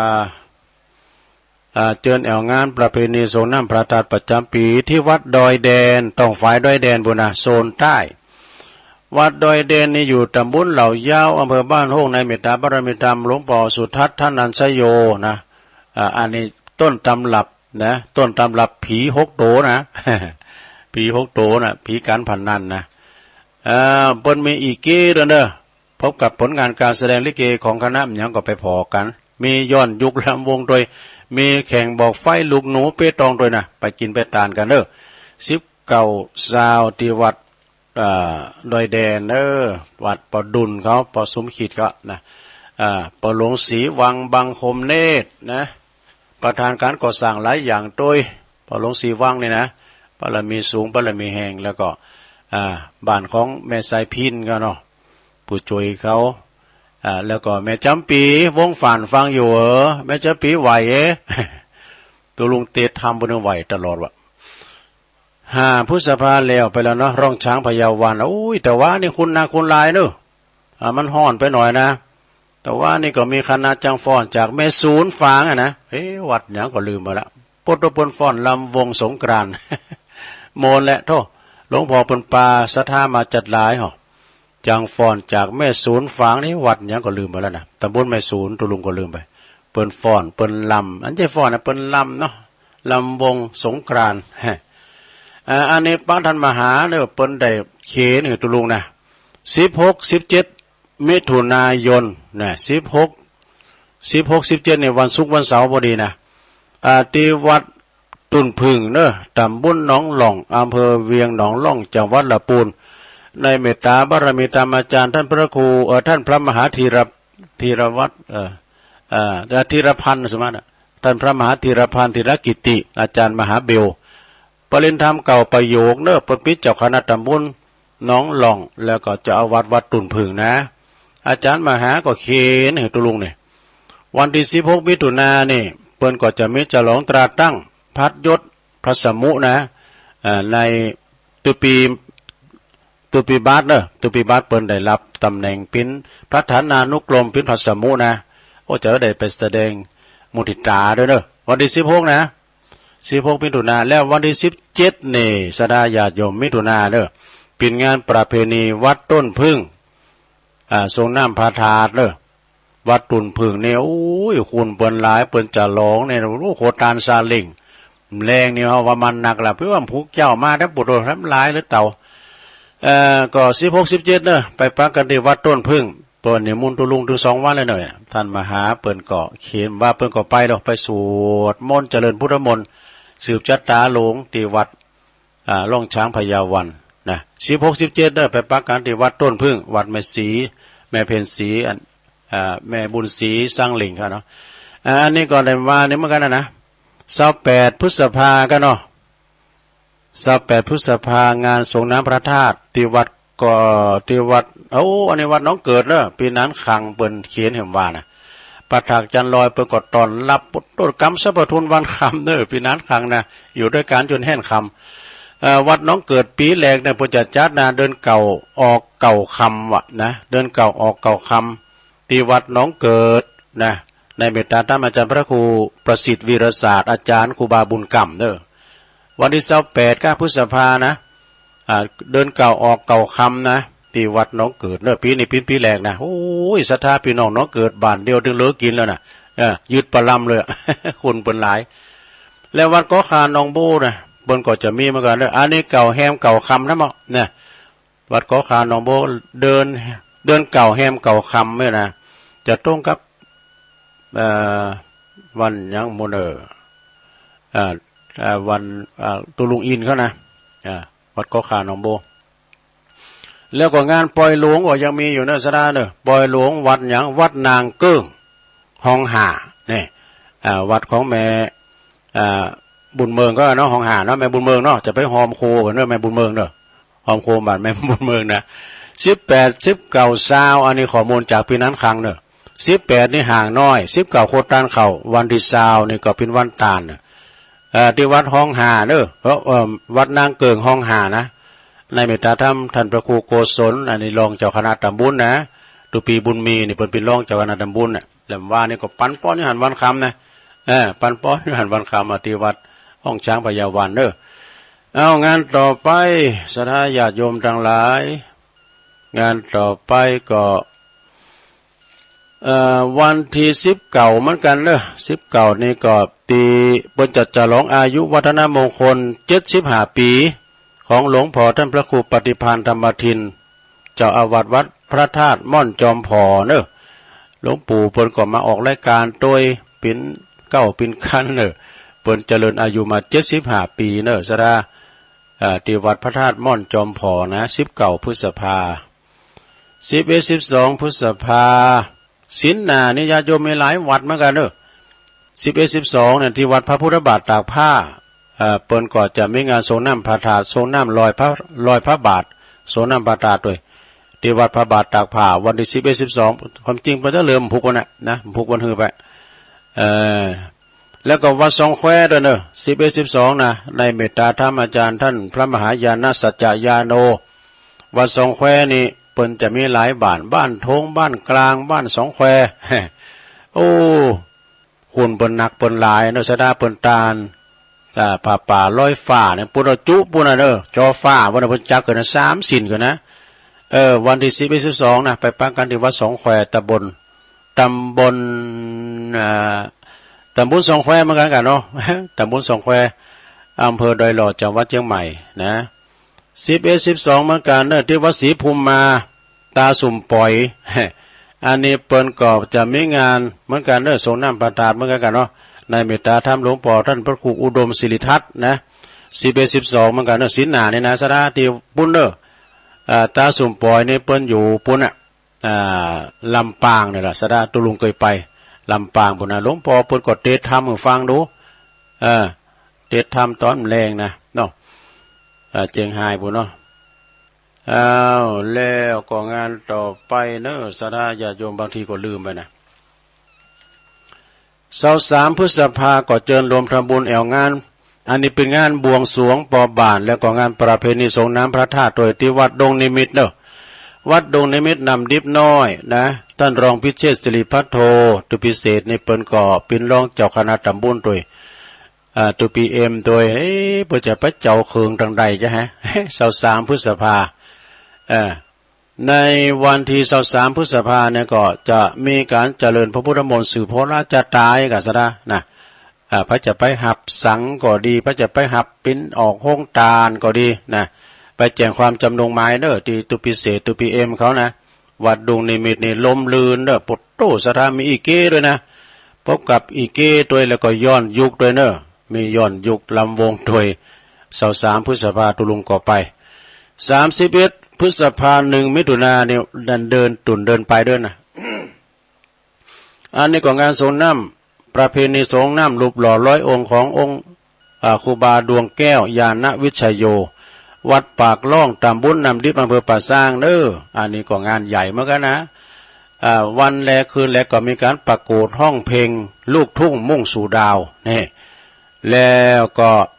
มีย้อนยุครวมดาว2010ด้วยแล้วก็มีซอของคณะสายสัมพันธ์ลุงใจไอ้แซมประจะมาซอให้ฟังนี่แล้วมีมวยมันด้วยเด้อมีมวยคืนนึงนะวันที่1ก็มีมวยตัวนะแล้วก็คณะแห่ดอยหล่อศิลป์คณะดอยหล่อศิลป์ว่าไปก็ดอยหล่อศิลป์ไปแห่ที่จะร้องนะแล้ว23เนี่ยมันจะไปแห่ที่วัดดงนิมิตรนำดิบน้อยเด้ออาจารย์ฟุ้งทีมงานของสมพรมิวสิกนะนี่ก็ปากล่องนี่ก็ท่านพระครูธีรกิจจาที่คุณนะอันนี้ก็ที่วัดปากล่อง31 พฤษภาคม1 มิถุนายนเด้อตุลุงก็ไปแล้วก็ทำงาน15 พฤษภาคมก็บ่ได้ลืมเด้องานทำบุญสมโพธิวัดเป็นสมโพธิฉลองวัดครบรอบ101 ปีณที่วัดปงชัยตำบลเมืองจีอำเภอเมืองจังหวัดลำพูนเด้อในเมตตาบารมีตามหลวงพ่อท่านพระครูวิสุทธธรรมโคสิทธิ์นี่กันเนาะเจ้าคณะตำบลเมืองจีเขต2เด้อท่านอาจารย์สัมพันธ์ก็เพิ่นจะมีการเจริญพระพุทธมนต์สืบชะตาตึงวัดตึงบ้านมีความสุขกายสบายใจมีมหรสพหยังพองลำวงย้อนยุคแข่งกองหลวงด้วยเด้อแข่งกองหลวงแบบล้านนาด้วยอันพระจะไปติดต่อสอบถามหรือว่าพระจะไปหับสังเปิ้นนิมนต์ครูบาอาจารย์ถึง200 ตุนกันนะ200 ตุนก่อนแล้วพระจะเป็นเจ้าภาพนะติดต่อได้เนอะจะเป็นเจ้าภาพโฮงตานจะเป็นเจ้าภาพสังฆทานก็ติดต่อที่เบอร์โทรศัพท์099 664 4776 099 664 4776เด้ออันนี้เบอร์ของท่านพระครูนะเนาะบ้านตะไลเขานะพระครูไพบูลย์หมอศาสตร์ก็เอาทำงาน1นะสดาญาติโยมทั้งหลายวันที่19อันนี้ว่าแล้วเนาะ19หอมบุญนะหอมบุญเพิ่นจะลุงหากำแป้งวันนี้แหละวันที่6นะอันนี้เป็นวัด อันนี้เนอะวัดพระเจ้าตุ้นหลวงเปิ้นมีประเพณีทรงน้ำพระเจ้าตุ้นหลวงพระเจ้าลีเคาะเนอะพระเจ้าลีเคาะแล้วก็ทรงน้ำอนุสาวรีย์ของครูบาอินทรัตนคุณอินทรัตนคุณเนาะแล้วก็ประธานองค์บูรณะพระเจ้าตุ้นหลวงเนอะแล้วก็ท่านพระครูสุนทรธรรมานุรักษ์อดีตเจ้าวัดพระเจ้าตุ้นหลวงโดยที่วัดพระเจ้าตุ้นหลวงเนี่ยอยู่ในเขตตำบลสีเตี้ยอำเภอบ้านโฮงจังหวัดลำพูนเนอะในระหว่างวันที่18-19เนาะ18-19ก็คือตรงกับวันแฮม15ค่ำเดิน8เหนือซะนะ15ค่ำก็เดิน8ดับพอดีกันเนาะที่วัดพระเจ้าตุ้นหลวงเด้อมีงานหลายอย่างด้วยนะสดาญาโยมทั้งหลายโอ้วัดเปิ้นใหญ่มีโรงเรียนในตัวเลยนะในเมตตาพระครูมหาพุทธาภิรักษ์เด้อเจ้าอาวาสวัดพระเจ้าตนหลวงนะทำงานหนึ่งนี่สดาญาโยมอันนี้เป็นงานมุทิตาจิตนะขอเชิญรวมทำบุญฉลองสมณศักดิ์สัญญบัตรพัดยศแล้วก็สืบจัตตาโลงโดยทำบุญอายุวัฒนมงคล54 ปีแล้วก็34 พรรษาในเมตตาธรรมอาจารย์พระครูวิพัฒน์บุญญาสารจีรเดชอนาลโสเนอะเปิ่นปิ้นเจ้าอาวาสวัดปุณเนศดาวัดยางครามเจ้าอาวาสวัดยางครามตุปีเดชนี่เปิ้นได้รับเป็นพระครูนะเปิ้นจะร้องเปิ้นนี่นะจะร้องพระครูแล้วก็อายุวัฒนมงคลเปิ้นตัวยวันที่1 มิถุนายนโยมเนอะไปกินแวะตามไปลมแสดงมุทิตาจิตด้วยกันนะฮะในงานนี่ก็มีซอปืนเมืองแล้วก็แห่ไปยุกด้วยแล้วก็เชิญรวมทำบุญเปิ้นจะมีเวลาเชิญหลับก็ไปแต่วันที่1นะสถานที่วัดยางครามเด้อตุปีเดชนะเปิ้นจะมีงานปล่อยงานนั้นจะร้องสมณศักดิ์พัดยศเปิ้นนะไปกินแปะตามไปลมมุติตาจิตเนอะตุลุงก็ไปต่อไปสระตุลุงก็ยังไม่ได้เปิดโทรศัพท์นะเด็ดตักตั้งลายเด้อวัดศรีภูมิมาประกาศไปแล้วเนาะที่ในไลน์ของอาจารย์พระครูอภิวัตรเปิ้นก็ส่งมานะรายละเอียดมีหันศรัทธาญาติโยมทั้งหลายตุลุงก็กำลังเปิดโทรศัพท์ได้ตักตั้งลายวันนี้ก็เสียงจะแห่ไปหน่อยนะสระเพราะว่าจะเสียงวันขำเหมือนกันปีกมาก็ไม่ได้บอกให้เจ้าวาสกรรมนะ5 โมงปลายเนี่ยก็ตุลุงปีกมาเนาะเพราะวัดต่างเขาวัดก็กี่ด้วยนะก็ดีก็เปิ้นมาหับเพราะว่าคำมาทำหน่อยเนี่ยเราเปิ้นจะปิดต่างเลยเด้อโคตรตาลตุลุงก็ออกมาก็โคตรตาลเขามาโลนาที่วัดล่องช้างพญาวันเปิ้นจะมีเทคว่ะจะมีเทคอย่างตัวเรากันเทคมาเนี่ยเขาออกได้ปีหน้ามาพาดเลยเทคนะโอ้คุณก่อนนักก่อนหลายต้องขอบคุณเนอะศรัทธาครูบาอาจารย์ประกฏจุยกันแต่เนอะในเมตตาธรรมอาจารย์พระครูสุ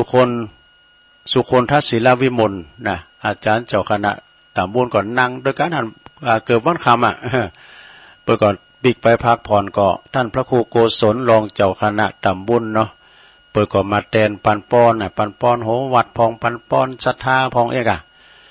ตุปีลงเขาตุปีสังวานเขาโอ้หลายตุปีจำนงเขาเนี่ยเปิ้นช่วยกันเด้อตำบลนั้นตาตุ่มเนี่ยนะตุเจ้าเปิ้นวัดไหนมี2ก็มา2มี3ก็มา3เปิ้นปิ้นกันพอนี้นะเดี๋ยวกันเด้อโอ้ข้อความกำลังเข้าเสียงตุลุงก็บึดก็ดีละนะเดี๋ยวย้ำเด็ดตักทางลายเดี๋ยวอย่าพึ่งเปิ้นบอกว่าตุลุงแต่โทรไปมันสายตุลุงมันแน่นนะขอตักตุลุงขอตักป้อทางลายครับเลยนะตักทางลายก็หลายทันสดาญาติโยมทางหลายเมื่อแรงคำบึดตุลุงก็มาอยู่เนอะ เวลาก็แรงคำบึดก็6 โมงถึง2 ทุ่มอันนี้เปิ้นข้ามไปทางปุ่นข้ามไปทางเวียงป่าเป่าเนาะเวียงป่าเป่าแล้วก็คืนฟ้าหินตัววันลุงมาวันเสาร์เนาะนี่ก่อนชายน้อยนี่มาแล้วอันนี้น้องหล่องนะแม่หลวงสายฝนจันกุณะน้องผ่าขาวคุณแม่กันดาศรีเนตรฟังอยู่จากปุ่นนะจากอันหางดงนะแล้วก็สีนวล ฟังอยู่เจ้า สีโดนสีจมเด้อไม่อายพวกนั้นเนี่ยก็เดี๋ยวกะตักอะไรอุ้ยน้องด้วยเนอะอุ้ยน้องโดยแม่ครูเกษณีโดยนะแล้วก็แม่ครูทองคำที่วงคำนะแล้วก็คุณแม่สิรินทิพย์บุญเลิศโดยปลงมงคลมูลชีพเนอะปูนไปอยู่น้องเอิกให้พี่น้องน้องเอิกก็ว่ามาจะหลายเนี่ยวันนะเอาหัววัดเข้ามาปเล่งนาลงกิติวงศ์จากแม่อายนะตุนมือสันตุนมือเนอะสาธุฟังอยู่ครับไอ้บรรจงการท่าวงนำดิบเนอเนอะแล้วก็อันนี้ดอยน้อยพัฒนาหนองหานสันทรายติดตามเบอร์โดยพี่น้องจากบวกก้างนบวกก้างสันกำแพงยุพินหอมมาลาอันนี้พี่น้อยจากแม่หยวกเนอะแม่หยวกแม่สุทัศน์ดีมูลจากแม่วางอาจารย์นิพนธ์เนอะจากวัดพระธาตุดอยสะเก็ดท่านพระอาจารย์สมเพชรปัญญาโนอันนี้ก็ปุ้นเปิ้นอยู่ป่าไผ่บ่อทองเหมือนกันเนอะปริญญาธรรมเอกปริญญาธรรมปริญญาเอกวัดลาดเนอะอารีจากต้นเปาอารีจากต้นเปาสันกำแพงแม่แดงอัมพรจากแตนดอกไม้จอมตองแม่นีโดยจากตาตุ่ม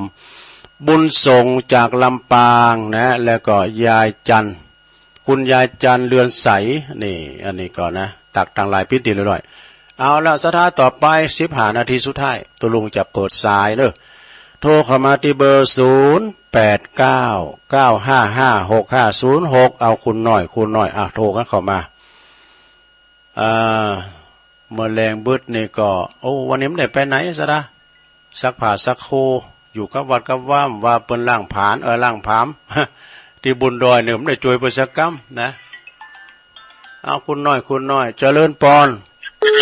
เอาไว้เจ้าวันนี้เวลามันหน่อยเนาะก่อนที่เขาก็ไม่ได้กืนนะเจ้าแต่ก่อนจะบอกว่าแม่บุญเจ้าก็กินน้ำ1 แก้วนะเจ้าเนาะแต่เวลาที่เขาแล้วนะเจ้า15 นาทีนะเจ้าผลมือนอนนะเจ้าแล้วก็เอาคำย่องวรรณกรรมนะเจ้าเนาะคำว่าคุตตาเขาโลนะเจ้าคำว่าโลนะเจ้าภาษาไทยแปลว่ามากมายเยอะแยะนะเจ้าที่ถอปนาก็ฟังนะเจ้าไว้เจ้าโคตรตานเขามาโลมาเรื่อยๆเนาะ อย่าน้อยวันนี้เปิ้นมีเวลาหน่อยบ่เอาสายต่อไปเจริญปอนกับไว้สาสามเณรเอาหลักไว้สาเด้อครับผมวันนี้ก็งานก็นักนอวันนี้ก็เป็นกำลังใจเสมอขอลุงให้จากโรคอาพาธต่างๆนะครับลุงไปทางไหนก็เดินทางตัวนี้ความปลอดภัยนะครับผมครับขอบคุณว่าเปิ้นวันซื้อนั้นเปิ้นก็มานะว่านั้นเน้นหลักได้ตักตายกันดี เปิ้นมาการเจริญปอนแกบไรสัตว์เจ้าตะลุงอันนี้แม่สีทอนกันน่ะเนาะเจ้าสีทอนน้องบัวชัยประการตกอะฮะฝนตกก็มันตกอะมีฝน โทษแดดเพราะว่าว่าร้อนร้อนแต่นะกะจะมาตกกับฟ้าห้องมาได้มาตกนะว่ากันมีพัดลมนะขนาดเพิ่นเป่าจึงอยู่นะยังร้อนอยู่งานปล่อยลงดีเนอะพระเจ้านี่บาทอุดมขอบคุณหลายๆเนอะเจ้าไว้สาเจ้าตัวลุงก็นกกะก่าวมึนไปหน่อยนะตีก็บ่อยเพิ่นโทรกันหลายหน่อยพี่ยังวันต่อไปก่อนเจริญปอนจากไว้สาเจ้าตัวลุงเจ้าอันนี้แม่จันติป่ะแม่จันติก็หายหน้าหายตาแต่โทรว่าไม่ได้ชัดเจนเอาตรงเราจะวางติดแล้วฝนตกก็เพิ่นถ้าฝนตกก็เจ้ามีมันมืดได้แล้วมันหายไปมาอย่างจะไรก็ทักก็เร็วหายทักก็เร็วหายตกเหมือนกูมันสิงเจ้าตกดีตกงามเนาะมันห่อนเจ้าขอบคุณแม่ปกติมาพองแล้วแต่ก็ย่ำติมร้อยดีเตอไอ้กะไปช่วยงานเอางานได้พองละเนาะขอบคุณแม่จันติบเด้อฝากกับไว้สาได้เมตตาธรรมหลวงปอด้วยเด้อหลวงปอท่านพระครูสันติเจติยากรนะวัดเปิ่นงามนะวัดเกตกะลามเนาะเจริญปอนครับไม่สาธุปอบุญตันมาแล้วป่าไร่อันนี้เปิ้นอยู่สายทางใดก็ดีไปได้งานมันก็หลายตีอยู่โตก่อนเข้าภาษานี่นะ ยังขาดตกบกพร่องไปก็มีคนเดียวก็บ่สูงไล่มาไม่ได้อ่านเพิ่นอ่ะยังได้ก็ที่ไปมันนั่นโยนกันมากับพ่อขอบคุณประบุญตันหลายๆเด้อครับกำลังใจนะท่านเด้อสาธุประบุญตันวันนั้นก็ปนนั้นดิบเป็นมาตอกสินเลยว่ะเจริญพรนี่แล้วครับอ๋อหลวงพ่อกฤษเนาะหลวงพ่อกฤษเป็นอาจารย์เนาะหลวงพ่อกฤษพุทธอุทยานปางโม่เนาะใช่หมดเวลาครับเนี่ยหลวงพ่อกฤษพุทธอุทยานปางโม่หลวงพ่อมีอะไรครับอ้าวกล่าวมาเลยมีเทวดาที่สัมมาทิฏฐิอาจารย์ชุบโอ้ขอบคุณครับหลวงพ่อครับไวสาเด้อหลวงพ่อกฤษนะพุทธอุทยานปางโม่เข้ามาใหม่0899555656เจริญปอนครับขอไหว้สาขอบคุณเนอวันนี้ญาติโยมทั้งหลายบ้านหมู่เก้าบ้านแม่แดงที่อยู่ในไลน์ก็ดีไปอยู่ในกลุ่มก็ดีวันนี้เป็นวันดีวันเข้ากล่องโดยวันเลิกวันใจขอช่วยกันเอาขบกห้องเอามีดเอามุ้ยห้องเนอวันนี้เขาจะพุดหลุมเสาเสร็จแล้วจะเกตทำหุ่นกลางตัดหน้าวัดให้มันงามๆขยายถนนเป็นถนนใหม่ช่วยกันน้อยเนอวันนี้สถานญาติโยมหมู่เก้าบ้านแม่แดงวัดนาวัดบ้านแม่แดงวัดของบุญบ้านแม่แดงหมู่เก้าเนอขอบคุณทุกลงเนอวันที่19ไปเดือน8ดับกันจะเข้าดับหรอเดือน8ดับเนาะเป็นสร้างดับเป็นสร้างเก้าดับยังไงมันจะเข้าสาเว้ยขอบคุณไว้สาเวลาสั้นนอครับสาธุเดี๋ยวตุลุงก็ปั๊มเปื้อเหมือนกันนะสักเตยก็จะได้เจริญปอนทำสายสุดท้ายเจริญปอนติดแล้วโอ้ปอลามเซนปอลามเสียวสมาร์ปอลามน้องโบฟังแต่ต้นมาละรู้แล้วแต่ว่าพิกวัดแรงมาพิกวัดแรงแรงเลยกับแม่บ้านกับแม่บ้านเลยตั้งกับแม่เรียนจะมาเนาะขอบคุณเนี่ยว่าเก็บกระเข่ากระถานะเก็บกระเข่ากระหน่ำแล้วก็โอนแต่ว่าเรียบร้อยเนาะเรียบร้อยครับเรียบร้อยโอเคว่าสาธุ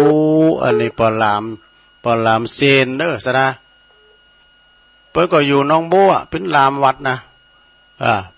เป็นลามวัดก็ต้องขอบคุณเด้อเป็นถวายข้าวสารตุลุงข้าวเจ้านะอีกข้าวเจ้าตุลุงมันมีแป้งไงนะก็ขอบคุณหลายๆเนาะเอาละเนาะสถานญาติโยมได้อยู่เก่าสาย8สายนะยายน้อยกาดนัดบ้านดอนหลงสามเณรเอาลักปัญโยนนันจากวัดสันเหมิงแม่ศรีทรหนองบัวชัยประการนะแล้วก็แม่จันทิพย์เกียรติกาลามปอบุญตันป่าไร่จาก3ยอดหลวงพ่อกฤษพุทธอุทยานปางโม่เชียงดาวนะแต่ว่าในเฮียตีก็มานะเจ้าของร้านทองจากเชียงดาวเปิ้นมาตานเตียนตุปีเก่งวัดจะร้องว่าหลวงพ่อมานิถาวโรวันนี้เป็นวันเก่ากองนะเป็นวันดีเนอมาช่วยกันเนอหลวงพ่อเปิ้นต่างอกต่างใจเป็นประธานที่วัดหอมบุญเนี่ยวัดสำนกวัดหอมบุญป่าไม้แดงปอลามน้องโบเป็นสายสุดท้ายขอบคุณหลายๆเนอกูเสียงกูสายนำรายการจากลาสตาไปก่อนเนอวันบึดแรงกว่าป้ากันทำกรรมนะ6 โมงถึง2 ทุ่มเนาะโชคดีไม่ใจเหมือนกันจุโคนจุตาเนอจัตตารุธรรมาวัฏันติอายุวันโนสุขังปะละ